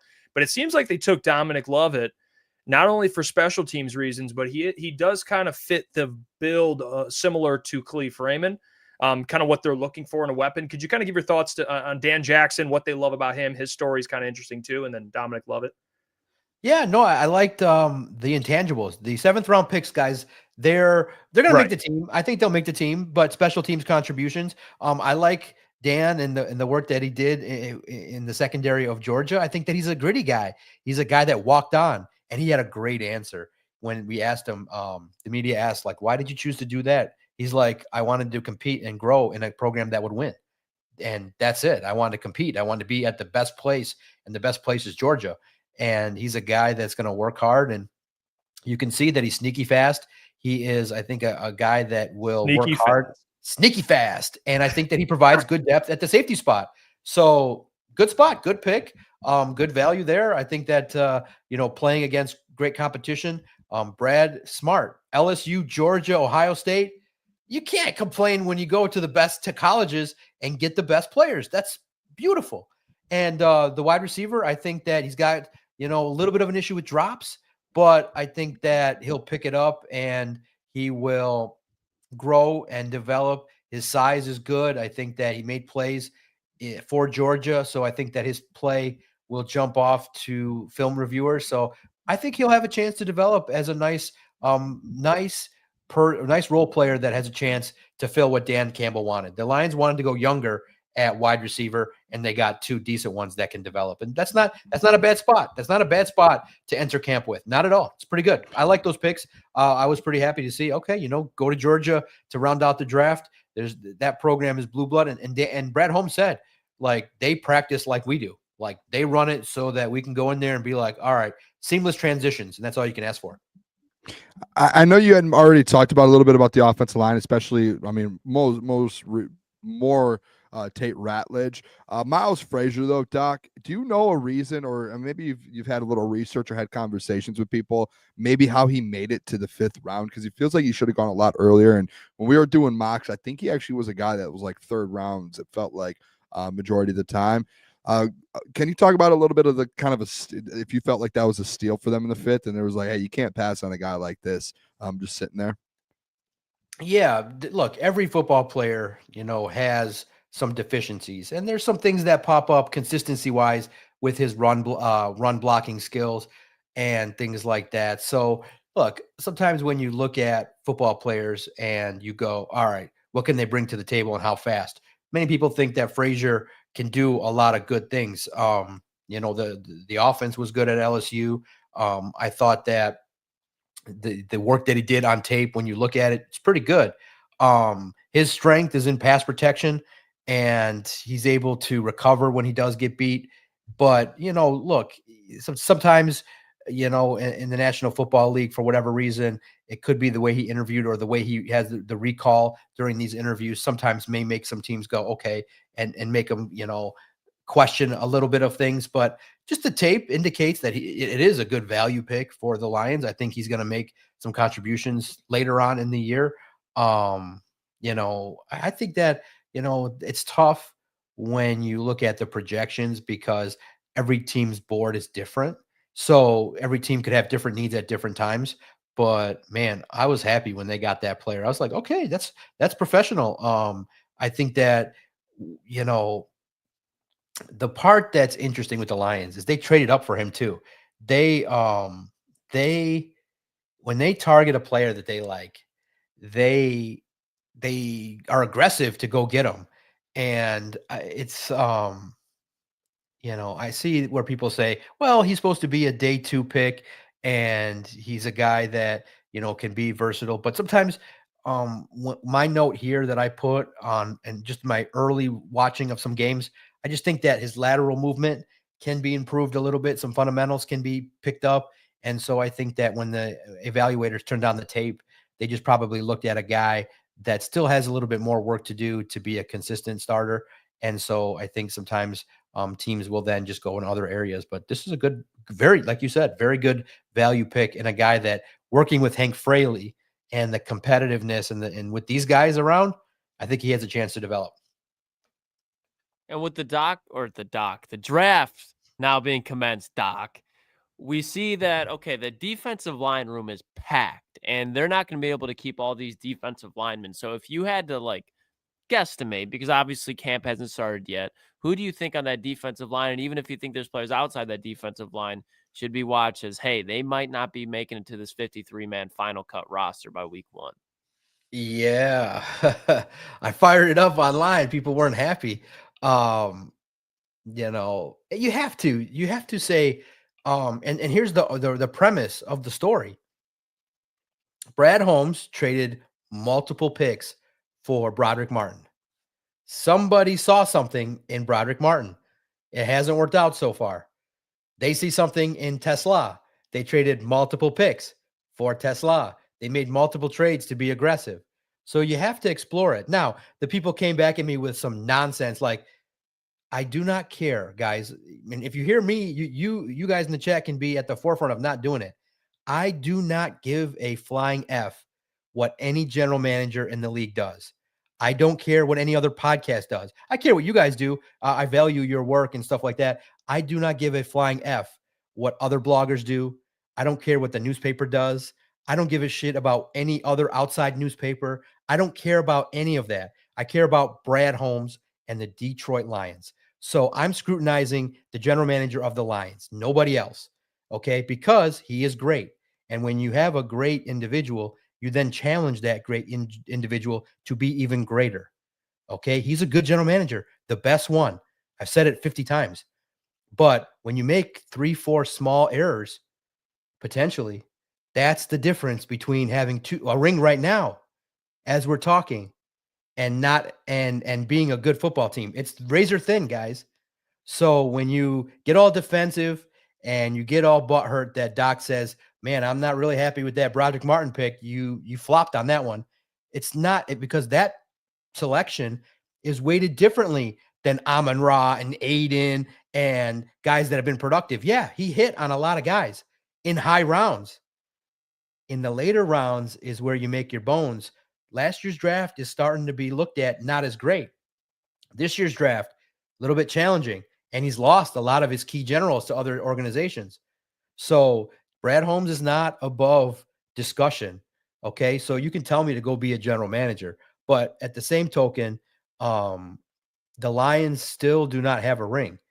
Brad also wanted to puff his chest out after just getting to the playoffs and after a game in which his team choked. So I'm not upset. I like bantering with the general manager. Who doesn't? He has an opinion and we have an opinion, and it's respectful.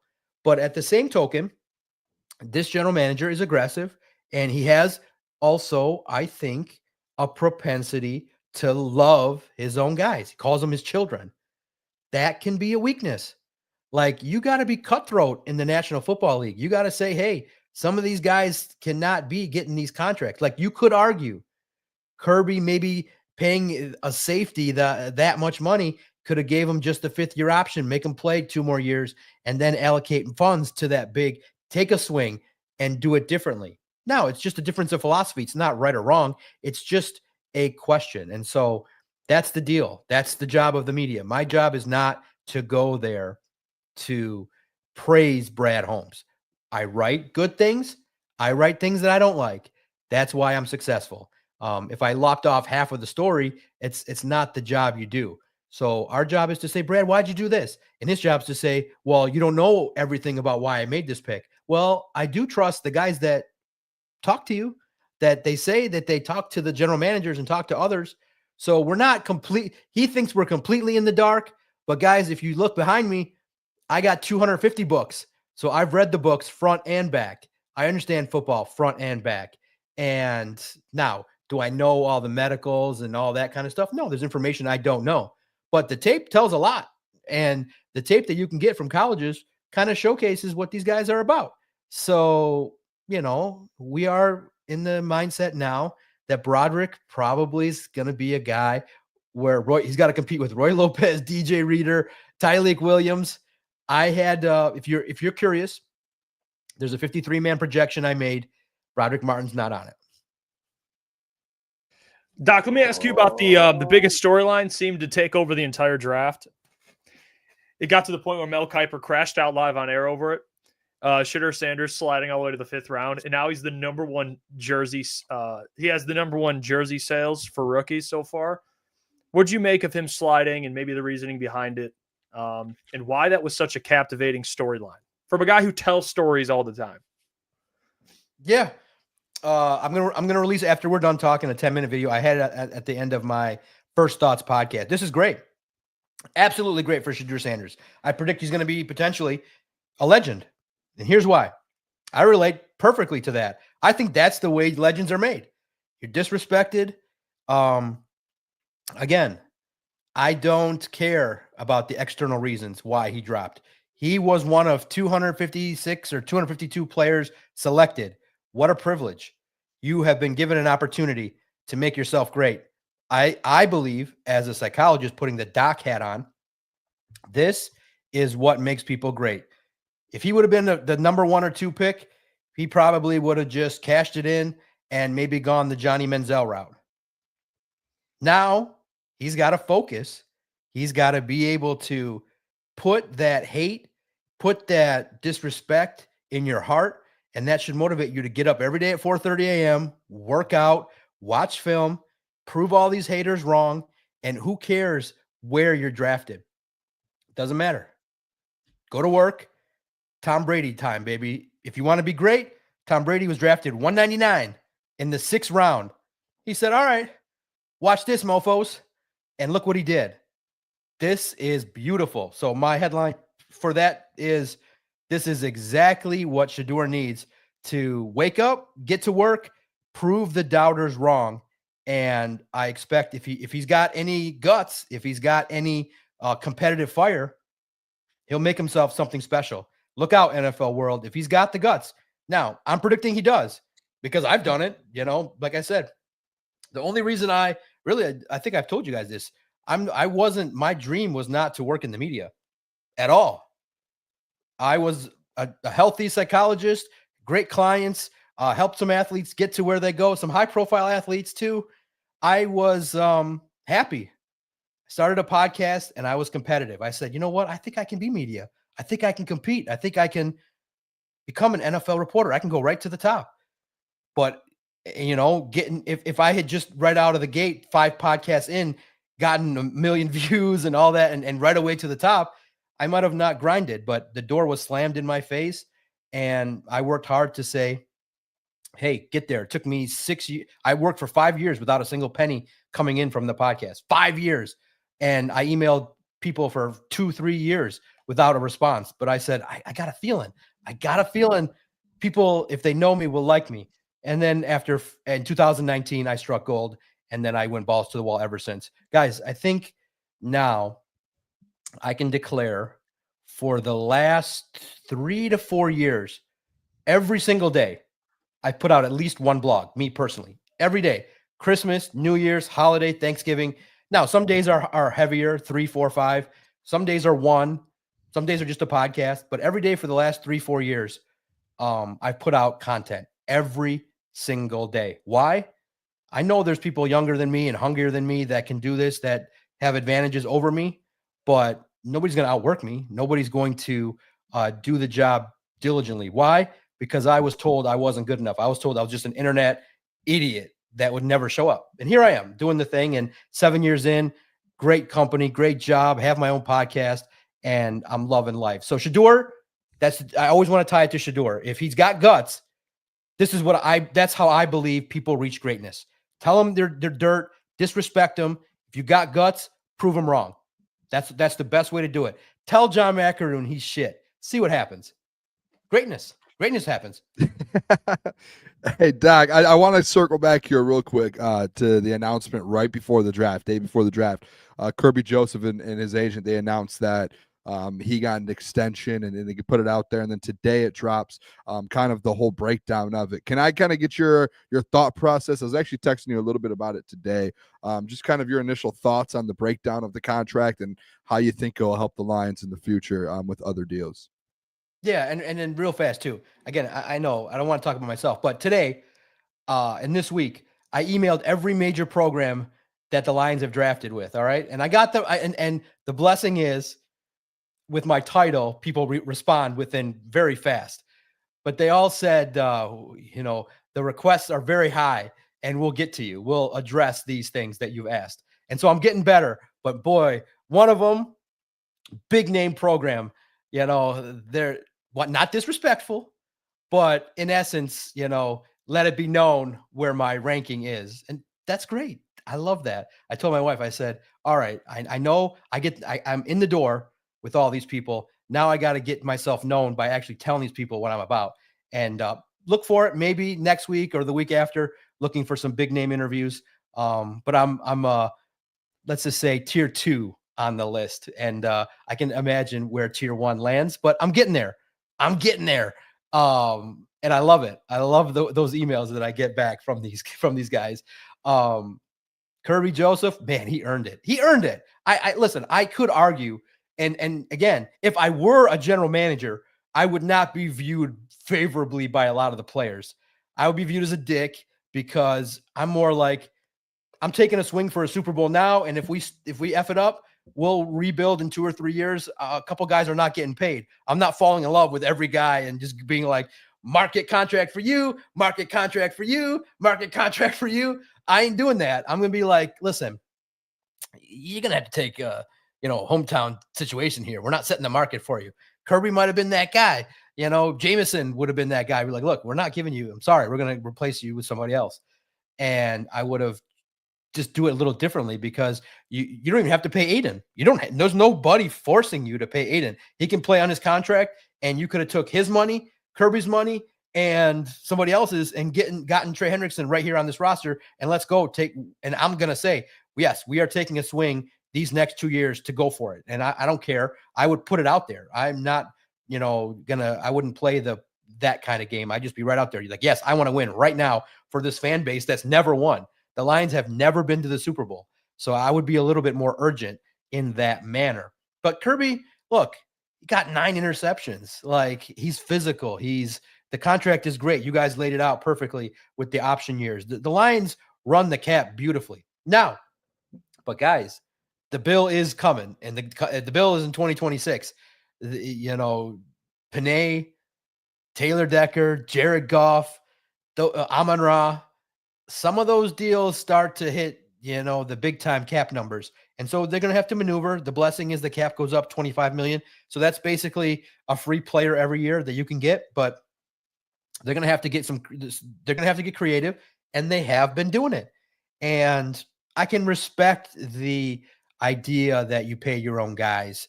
But I can also see that you could do it a little differently, a little bit more shrewd to bring in some more high-end free agent talent to make a push, 2-3 players that you could bring from the outside. It's just a difference of opinion. It's just a different manner. When the Rams got good, they made the push. They added talent. They brought in Odell Beckham. They brought in Von Miller. They made their push. They brought in external talent.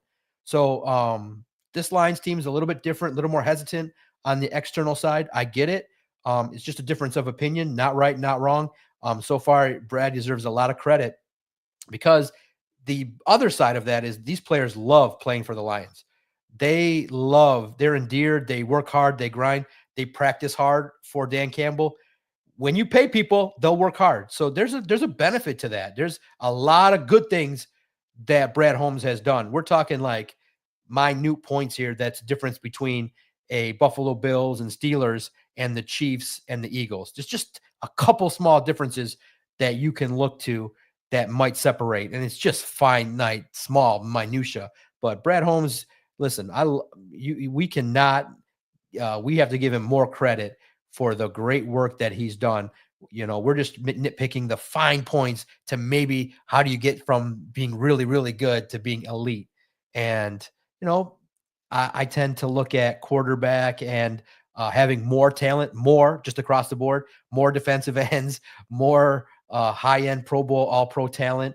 Buy it a little bit. I'm more of that mindset. But draft and develop is interesting because Brad said that he's not feeling the draft is as good, and the college prospects are now staying longer because they're getting paid more, which Quinn Ewers is crazy. I think he's the guy, or was it Will Howard? One of those two said, I think I read, was potentially in line to make $6 to $8 million in NIL and is only going to get $800K in the pros. Who the F is advising you? You're an idiot. Take the $8 million, stay in college, get the country club aspect. Who the hell cares if you get drafted in the league? They're paying you $6 million to play college football. Are you crazy? Who advises someone to take $800K in the National Football League versus $8 million in college? Something is wrong. These athletes should stay 4 or 5 years if that's the kind of money that's being thrown around. And kind of staying with that Kerby contract, Doc, how do you think it affects directly Brian Branch's future? Because if you're paying Kerby all that money, do you think Brad Holmes is going to be willing to invest that much money into a similar play in Brian Branch, who might not be coming off a 9-interception season, but by the time his contract's due, he's going to have a very good resume, and that's going to be a player I find very hard to replace once he leaves, if that's the case. Yeah, no, I'm of the opinion maybe he's the one that stays at the expense of J-Mo or Laporta Campbell. I'll be okay with that. If you can find a tight end and another linebacker, I think there's an opportunity that if that's the case, there's opportunities here to finagle it to, the cap isn't real per se for some situations. And the lucky aspect is this cap going up, we're expecting it 20, 25 million a year. It could go up more. The money's flowing in the league. So if Branch, is in that, he won't be market setting. I don't think. It's all going to depend on the other offer. It also just could be simply another team makes the big blockbuster market setting offer and you just say, we don't match it. If Brian Branch gets a little bit more disciplined, has, the same impact now, shores up some tackling issues, minor ones at that. But listen, it's a great problem to have, right? The Lions got a lot of good players and they're going to want to get paid. Some of them, I do think will get a lot of offers. So it's going to be a tough decision, but I do think Branch and Joseph could man that secondary for a long time. And then I think that maybe, I think it would come at the expense of Laporta and Jack Campbell. Well, Doc, someone asked a question too, just to ask about the impact of one of the players here, Isaac Teslaa. I know you mentioned with Ahmed, which I actually agree with you. I don't think Ahmed will be me and Boone have a pizza bet. Year one, Ahmed, he thinks he gets 4 sacks. And I said he won't get 4 sacks, but we both love the player and we both think he'll be a good player. Now with Isaac, though, can you see a scenario where he's on the field quicker than you think? Or maybe Tim Patrick is someone they really do rely on. He's the veteran, but do you think there's a chance like, hey, either A, if he gets hurt, Isaac's off the bench right away and he's ready to play, or even B, he could potentially be a guy who makes, ends up getting legitimate playing time. How do you see year one working out for Isaac? Yeah, no, it's a great question. I don't see that. I see him getting on the field, but I mean, it's just tough because again, Amon-Ra, J-Mo, Laporta, Gibbs, Montgomery, 5 great players, and then Patrick. If Patrick gets hurt, you would assume, but it's going to take time for Jared Goff and Teslaa to get on the same page. I don't know what your over-under is. I'd probably say maybe 20 catches, 400 yards, maybe a touchdown. I just think it's going to be a developmental year. He'll be out there. But here's the thing, too, it's tough. When you're young, you don't have the plays that are called where you're number one. You know what I mean? He'll be in, I think if he works hard, he'll get his name in the rotation. He'll be the second or third option. You know what I mean? But Johnny Morton's not drawing up plays for Teslaa year one. I promise you. He ain't going to be the primary one read.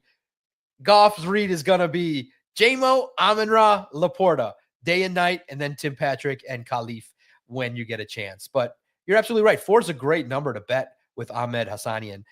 Just real fast to talk about him. I love it.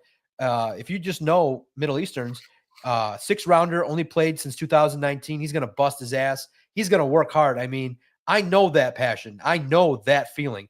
There's going to be no chance that me and him don't connect simply because I know his background. I know what it's like.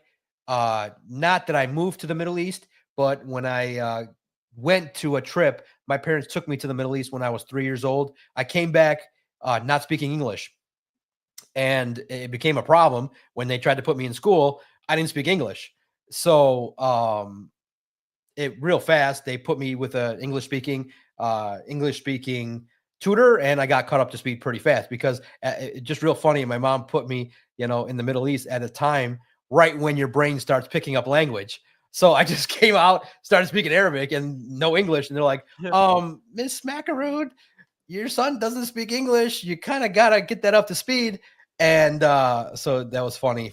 Now he talks for a living. So yeah, exactly. Which is the if anybody knows that how shy I was as a kid from the time I was 7, 8, all the way up until 30 years old. I was relatively a shy individual. And then I just said, F it. Who cares? I don't care what people think about me or what they think or what they say. Just go about your business and do what you want. And it just unlocked a bunch of things for me. So I think I'll relate to him very well from that perspective of, I know how he grew up. I know exactly what he's about.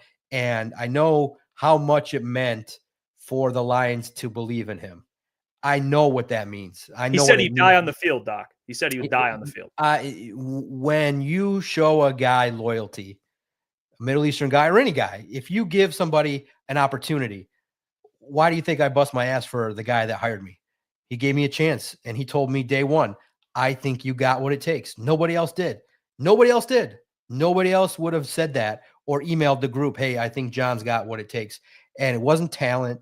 It wasn't the best writing skills or the best content. It was like, I know John will bust his ass day and night. He'll say yes to every interview. He'll grind. He'll work 50 hours at the draft. He'll look and dig and do every interview that's ever asked of him. And he'll do it with a smile on his face with no problem. Only for the simple fact that guy looked at me and said, I like you. I like what you're about. You got something. And I'm forever loyal. As long as SI will have me, I'll stay, because loyalty, it's most important. So he's got that already.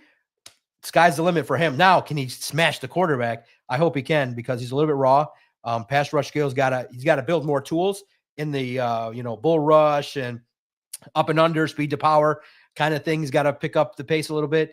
And not the best speed situation, but he's hungry, he's powerful, and he's going to work himself into something that is going to be special. Just not in 2025. So then in the end, what's funny is, you guys are maybe sprinkling it in the chat. 50 people told me, well, you talk like you should be a GM.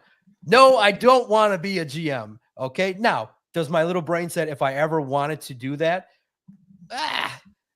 you could always say I could try it, but I don't like that. I don't want the NFL life is crazy. Like, I'm at home now. I'm having fun with you guys. I don't want to work 6 a.m. to midnight and sleep at the office.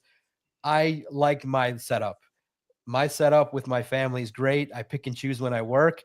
I'm in control fully. I think that there is a barrier to the level of output I will do. I can't let go of my family. I'm attached. I could be like day and night and just be hyper focused on one thing, but I'm okay with the role I have because of my family. But the general manager, I give credit to Dan Campbell, man. These guys work long hours and they get critiqued from podcasters over stupid shit. A 15-win team getting critiqued.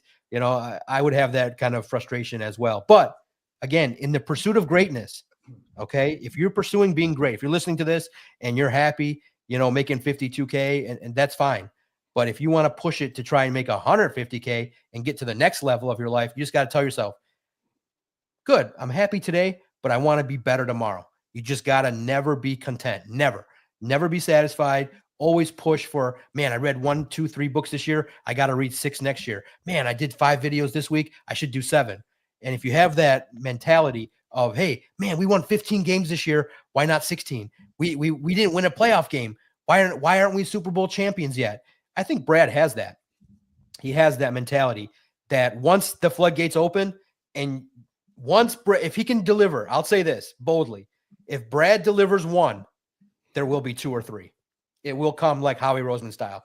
If he delivers 1, look out. The floodgates will open and they're going to win a lot. But that's the hope. The fear, if it stays similar to this with the big gambles and the big projects, the door's opening for percentages to increase that you're the Bills Steelers. Not big, 7%, 8% right now. But if it stays like this, where you miss positions, not aggressive in free agency, not aggressive at the trade deadline, couple misses where you trade multiple capital, there's a chance this could be a Bills situation where you keep getting there, but the quarterback that's mobile, Bears, Packers, those guys, Jalen Hurts, those guys keep stomping you down. There's a chance, not a big chance, I'm leaning on the side of greatness happening, but if it does go that way, you know that the one guy that opened his mouth first was the doc. I do want to bring up, I have to bring it up because you're talking about Super Bowls, but the NFC North draft class, Doc, just want to leave it at that. Just kind of see what your thoughts on just NFC North in general. Yeah, no, I like what the Vikings did. I liked everything that the NFC North did. I think the general managers are okay. I think the Bears might have, reached a little bit with some of the picks that they made. I like everybody's. I thought everybody was professional. I think that the Packers right now from the draft, I think the Packers and the Bears right there neck and neck. The Vikings are always going to have the question mark with the rookie quarterback, but yeah, it's interesting how the Bears targeted players that suit the needs of Caleb Williams. It's going to be interesting if it was interesting to see Ben Johnson with that long tie it was interesting because Coastal Loveland's trying to be cool and Ben's like, yeah, we're fired up. It kind of felt a little fake, but I think that nobody had a bad draft, and I'm excited to see how the Lions shake out with it. But the NFC North, man, they know what's up. They got good coaches. All four coaches now are upper echelon, and it's going to be knockout, drag out. You could have a 3-3 year against the division this year. Yeah. And Doc, just before we get you out of here, because we talked about all these rookies, what do you think with Aleem McNeil being out, Tyreek early on? Do you think he's going to be starting, but what's the likelihood of him being pulled off the field after the start of the season, of him being on the field?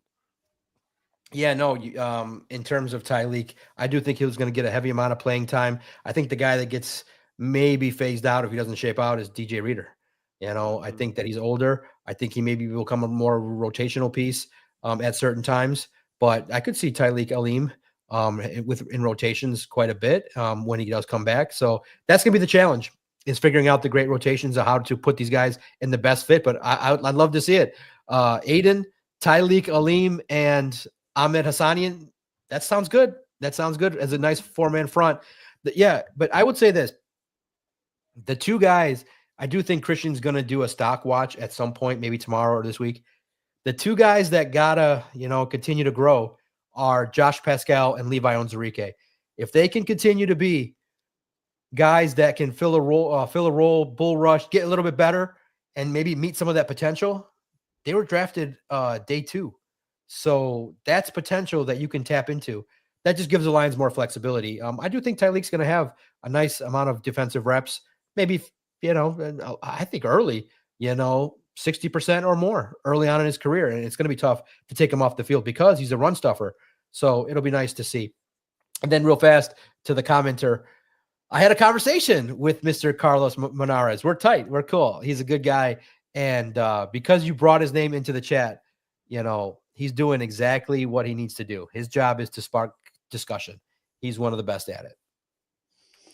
All right, Doc. Well, we have some questions from the chat here, so I want to make sure we get to them. Malik says, well, real quick, actually, Teddy, appreciate the $10. He says, unlike any Detroit sports YouTube channels, Doc's 100% correct. I like Brad, but he is not above criticism and questions. So yeah, no doubt. Teddy Fresh, thank you for the $10, man. That's really nice to the fellas. They deserve it. They deserve it, no doubt. Shout out Teddy, man. Malik says, Doc, do you think that Miles Frazier could be the future at center in the case Ragnow's gone in the future?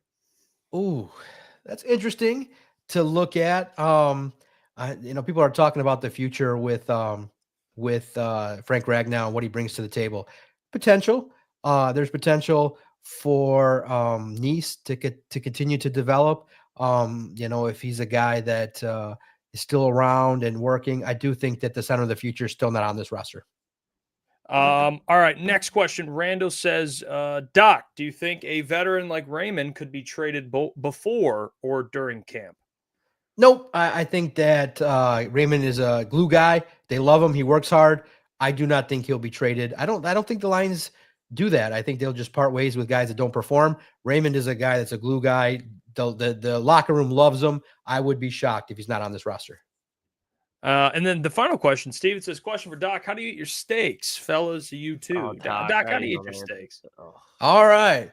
The Stephen David gross, question. Doc. I'm not going to disappoint. What? Medium. I am a converted, okay? I'm Middle Eastern, and we eat meat raw. So if you're Middle Eastern, you know the kibbeh, baby. We eat it raw, so it's no problem there. But when I used to cook my steaks, I would do it well done.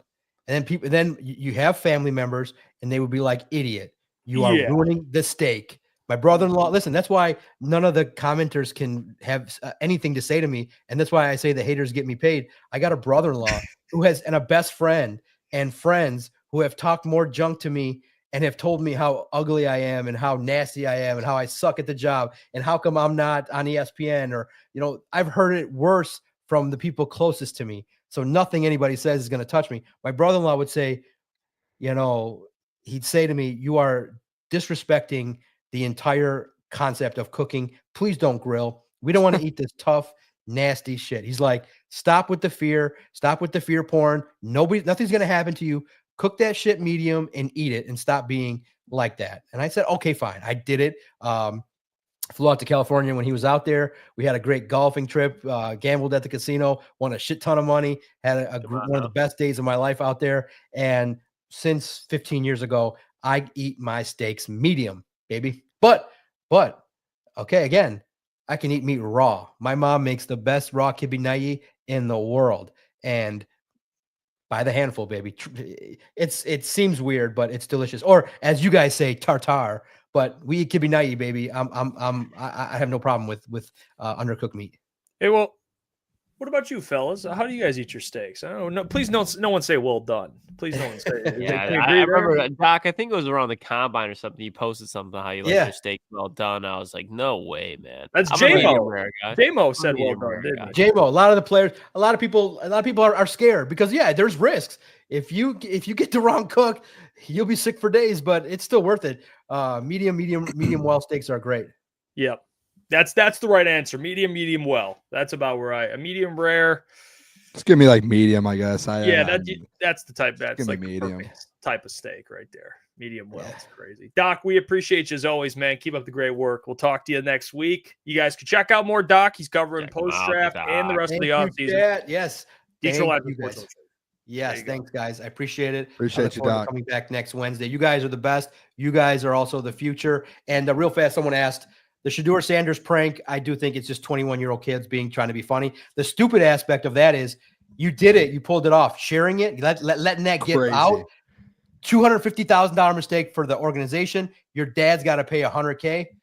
That's rough. That's rough. It's a $500,000 prank call. 21. The guys, I have to be more forgiving. 21-year-olds do some dumbass shit. I was 21. I did some very dumbass shit. See you next week. There you go. The DOC joining the fellas. Man. Hey, by the way, I wanted to say this too. And listen, you guys know I've been a big Shedeur guy, still am.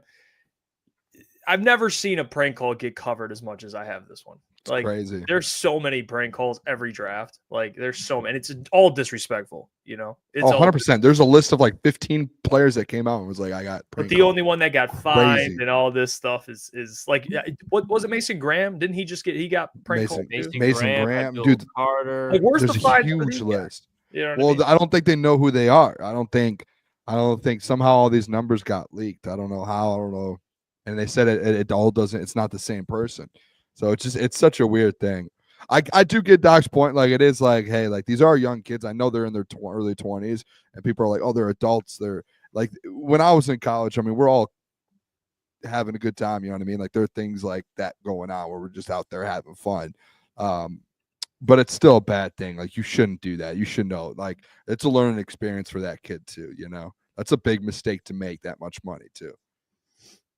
Hey, Michael says Hefe medium well is crazy. Isn't that crazy? Like medium well? It's like it's not like rare. Rare is too much.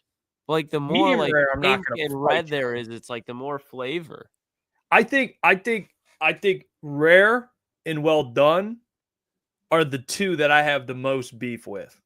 No pun intended. All right, you're a good ballpark. So medium rare, medium well. I think there's some arguments. You like it more red, you like it whatever. But anyone that eats it rare or eats it well done, I got a problem with you. All right, I'm sorry, got a problem with you.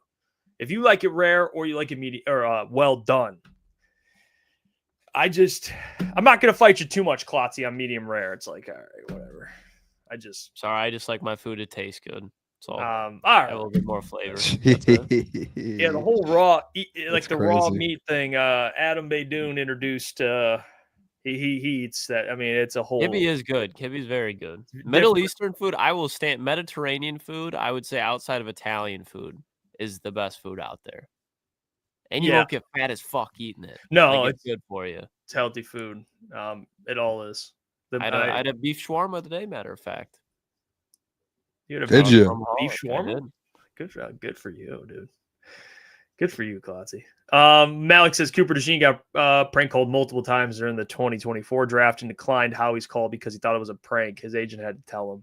See, like, if you do that stuff, dude, you are garbage. You are garbage. If you're prank calling people on the biggest night of their life, you're a piece of shit. You know, that's an obvious statement. But like, I don't care if it's a young kid or not. And the fact that they recorded it. Dude, a lot of them. I saw a video. I don't know. I think it was the Mason Graham one was recorded as well, and then they put it out, thinking that it's like the funniest thing in the world. But it's just like, what are we doing here? I guess as we get older, or you're in these like kind of circles, it's that's stupid. But it's just. Did you guys hear the Jack Sawyer one? That one was funny. I did. Because Jack knew. He's like, oh, real fucking funny. Another Michigan fan call and try to prank me. Real fucking funny. It was comedy. That's so messed up, dude. That's so messed up. Yeah, they should never. And like prank calling. Like, listen, I mean, we've all prank called at some point. You know what I mean? Prank calling is a thing, but that, like, calling a prospect and lying to them and saying you got drafted is the most, like, that's the whole nother level of prank calling. That's not just like, hey, whatever, prank calling, talking shit. That's like messing with someone's life. There was nothing that I look forward to more than, like, if me and my dad got in a fight as a kid, I'd wait like 2 or 3 days. And those like prank call websites where it's like a recorded, and I would hit my dad with like 4 or 5 of them. I record the reaction. He gets so fucking mad. Never knew. I mean, growing up, when you were a kid, prank calls were fun. If you're 20-something years old and you're prank calling, I'm not hanging out with you. Like, if you guys were like, we were hanging out one night and you guys were like, let's prank call, I'd be like, no, like, I'm not doing that. I don't know. I agree. I agree with that. Like, ding door, I think it's a dumb thing to do. I could see in college, like, dude, I've been in dorm rooms and apartments to where we're sitting there, having a good time, thinking like, hey, this would be so funny, man. Like, I could see that. Like, I see it, you know what I mean? But like, looking back now that I'm older, it's like not probably smart to do, especially a small prank call like a pizza company or a pizza place or something. That's funny. But like a prank call of the NFL draft for a guy that's dropping millions. Like that's just like you gotta know, man. Like there's probably an 8-year-old kid who knows better in that situation. It's like a ding dong ditching, that just to do all that TP, eggs, everything. Yeah, I think the what's it called? Like the times past to where I can't get in trouble, all that stuff. You know what I mean? We've done it all. Blowing up mailboxes. I've never done that, but that's crazy. Like some orders. Oh, somebody like pissed me off at school or something. I was bored on a summer night. Like later, I'd be like, mailbox gone. Okay, all right. Yeah, I was telling Jake's friend or Jeff's friend Jake. Like I was like, dude, yeah, we used to TP like every other weekend, like the boys, like guys on our basketball team, like we would TP guys, like we would egg stuff, but like that was like really more so just like if we hated someone. But like we would fork people. We would do things where it was like, hey, we're high schoolers, like having fun. You know what I mean? Like we're just, hey, this is what we. You fork people. Fork like lawns. Yeah, like I mean, dude, we would do stuff like to where it was like this is what kids do at this age. Jeff's friend, Klotz, Jake, our boy Jake, he was like flabbergasted. Like shook. I'm not gonna lie. I've never would do that? Dude, I remember we would TP every weekend, it felt like. I remember waking up one morning before 2 a day and somebody TP'd my house, and my dad was so at me. My dad was mad at me because he's like, I know you know who it is. Like, dude, I have no clue. And I'm just sitting out there. It's like 4:30 with a hose getting TP out of my yard. And I had a big ass tree in my front yard at the time. That's funny. We got TP'd for sure. Still went out there, routed dudes up. Yeah. But no, yeah, we definitely we would TP all the time. That was like we definitely went through like a phase for about a year where it was like That's fair. we would plan it out like this guy TP'd us. We're like we would definitely. It was definitely it was, you know, it was a good time. It was. Hey, today Saran wrap people's car, all of that. Jeez, I mean, this just keeps getting. I mean, these people. There's probably way more you guys aren't even saying right now. But we're just gonna end the show. You know, I'm not gonna ask you to admit. Nope. What was it? CO2 bombs. Okay. So Klotz is blowing let's just end apart. the show. I mean, I don't know Klotz if is it's just a being legal matter prison or at the end of the day. Hey, Jeez. appreciate you all. Appreciate the doc. We'll be back tomorrow, 8 show. p.m. Be there. Follow us on social media platforms as above, and tell a friend, man. 30 subs away. Appreciate you all. Peace. Love you guys. We'll catch you tomorrow.